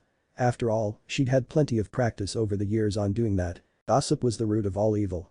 Neji hated gossip. He always had really, didn't like the way people would talk about others behind their backs and then smile falsely to their faces. But he had never hated it more than he did that day. The day after he returned from his last mission before his leave. He couldn't begin to understand how word had gotten out about the whole Tenten fiasco, but it had. He knew Tenten, Lee, and Guy would all never say anything, so he could only assume someone had overheard something, and then someone had done some digging, and blah blah blah. The whole village knew he had cheated on Tenten with HInata, who had then gotten pregnant with his illegitimate child. He became painfully aware of this fact when he went to the market around noon with a grocery list from his younger cousin, planning on getting her the ingredients for tonight's dinner so she could make it once she was done with her shift at the hospital. Apparently she wanted to make sori, one of his favorites, and had some kind of eggplant dish planned as well. He didn't pretend to know or care about what exactly she cooked, as long as it tasted good. He just dutifully did the shopping for her whenever it was asked of him. As he examined the specimens of eggplant in front of him, wondering if there was a way to tell which ones were better than others, he heard the sharp whisper behind him, "Yes, that's the Hyuga boy. I heard he's Hiyashi's nephew. A jounin too. It's rather disgraceful, isn't it? I mean, with the clan heiress. Ha, serves them right. The Hyuga always act so high and mighty, looking down their noses at everyone else. Guess they're just mere mortals like the rest of us after all. Who would have thought that girl was so loose though?" Neji had the strongest urge to hit his head off of something hard. Why did life hate him so much? No, strike that, he knew why it hated him. But why in Kami's name did it hate shy, little HInata? She wasn't one of the many Hyuga who looked down on people. She was one of the last people on earth who deserved to be talked about like this. Seriously, couldn't the poor girl catch a break? Biting his lip hard to keep from retaliating against the two older women behind him, finding it more and more difficult the longer they talked about his cousin, he quickly bought his ingredients and hurried home, ignoring all the stares. Don't scowl, don't hit them, don't do it, don't you dare lower your head. You are not HInata. He managed to get home without incident, trying to block out the keening whines from his cat as he put away the groceries. You already have food, he snapped. This fish isn't for you. Lousy glutton. He could swear the damn thing glared at him when he said that. Once he was done, he looked listlessly around the house before deciding to scrub the kitchen floor. It wasn't overly dirty or anything, but ever since HInata had moved in, she had made it her mission to keep his cottage spotless. And she was starting to get big. Hence Neji's determination to do the chores that growing pregnant women shouldn't need to be bothered with. Unfortunately, he never got the chance to start. There was a knock on his door and a breathless branch house boy, no older than 6, gasped out that Hiyashi-sama wanted to see him. Immediately. Making Neji idly wonder if he should just kill himself now and get it over with. And sure enough, his uncle looked pissed. Neji. Hiashi-sama. His uncle stared him down, making him feel like a small, nervous child, and he fought the urge to shift uncomfortably. No wonder Hinata always hated having to meet with a man. I heard some rather disturbing talk in the village today. I'll bet you did. I would like to remind you, Neji, that we are the oldest, most powerful clan in Konoha. We have a strict image to uphold. I understand that, Neji said seriously. It's why all of my friends think I have a stick up my ass. Do you? I was beginning to wonder. Seeing as how your name was being brought up so often, second only to your cousins. And not in the best light. The boy nearly cringed. I could care less about your private affairs, Neji. However, that is only so long as they remain private and do not become the talk of the town. I do not appreciate when there is cause for our heiress to be spoken of as if she were an Inyazuka. Well, that was something they had in common, seeing as how Neji didn't like it much either. He just didn't think there was anything he could do to fix it. You have my sincerest apologies, Hiashi-sama. It will not happen again. See that it doesn't. Send Hinata to see me once she returns home. Neji nodded and began to stand, knowing that meant he was dismissed, but he paused. It would really only dig his grave deeper, but it needed to be done. Uncle, this whole thing is my fault. Please do not blame Hinata-sama. I will take care that this incident does not repeat itself. His uncle's stern gaze softened ever so slightly, and Neji could swear the man was fighting off a smile. I will hold you to that, nephew. Be sure to not go back on your word. He daintily picked a pen up off of his desk and began to scrawl something, attention now focused elsewhere. You and Hinata enjoy your evening. Neji exited the room quickly, breathing a small sigh of relief. That had gone much better than it could have, and he'd managed to spare Hinata another discomforting encounter with her father. Though Hiashi's sudden turn and mood was rather confusing. What had he found so amusing? He made his way back to his cottage and again prepared to clean the floor. This time he managed to get as far as filling a bucket with water and mopping about 1 square foot of space before another knock interrupted his progress. Growling his annoyance, he answered and was surprised to come face to face with the porcelain mask of a wolf. Anbu. Yes. He hoped they remembered he was on leave, and unless the village was under imminent threat of being attacked, he would not be taking any missions. The Hokage has summoned you. Please report at once. Neji complied with a frown and ignored all the open stares and whispers as he approached the blonde woman's office. Really, these people were supposed to be shinobi. Trained killers. Didn't they have anything better to do with their time? Enter. Neji stepped lightly through the door, letting it shut behind him. Amber eyes immediately fixed him with a sharp glare, and it took all of his Hyuga willpower not to glare back. What the hell was her problem? Neji, so glad you could join me. I wanted to have a little chat. I'm on approved leave, and unless the situation is serious, I won't be accepting any missions for at least 5 more months, the teen said instantly, trying not to sound disrespectful. I apologize for any inconvenience that may cause. Tsunade's gaze didn't waver. I know you're on leave, Hyuga. I'm the one who approved it. I didn't call you here about a mission. A thin, dark eyebrow raised. What other reason would the Hokage have for calling someone? I've been working rather closely with your cousin lately, now that she's a member of the hospital staff. She's a very sweet girl. I like her. Oh dear Kami, please no. She hadn't really called him for exactly what the hell are you trying to pull here, Brad? Yes, she had. Tsunade-sama, if you're referring to the rumors currently going around. Of course I'm referring to the rumors, the annoyed woman cut in. One day people are talking about how she's going to have a cute baby with a Hyuga prodigy, the next they're talking about how she's a harlot who's going to have a bastard baby with a 2-timing Hyuga prodigy. And Neji winced. People are fickle. I assure you the situation is not as it appears. After a moment's hesitation, he came to a decision and began, I'm not even really. I know you're not the real father, Brad. If you were, you wouldn't be here right now. Seeing the boy's confusion she sighed.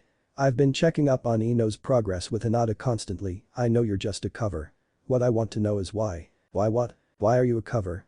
What is it you're getting out of this? Neji was getting thoroughly irritated now.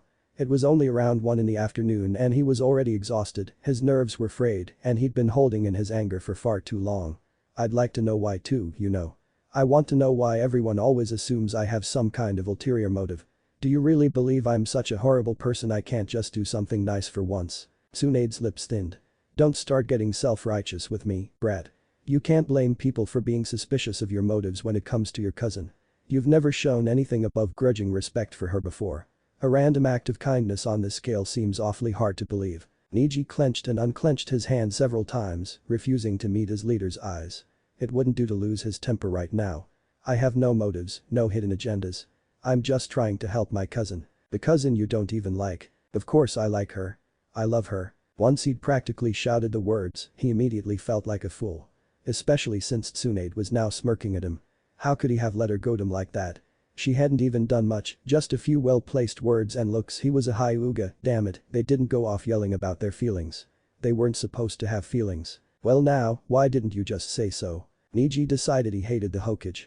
You did that on purpose. The smirk turned positively evil. Just confirming a suspicion. The Hyuga crossed his arms over his chest, looking downright offended.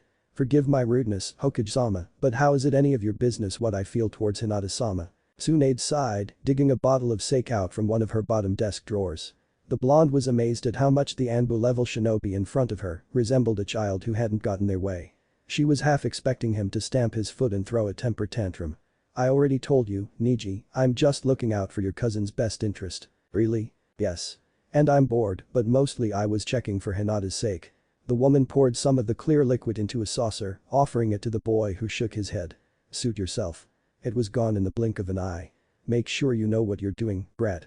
I really don't want Hinata getting hurt here. Neji's teeth snapped together audibly. I'm not trying to hurt her. I didn't say you were trying to. I said to be careful.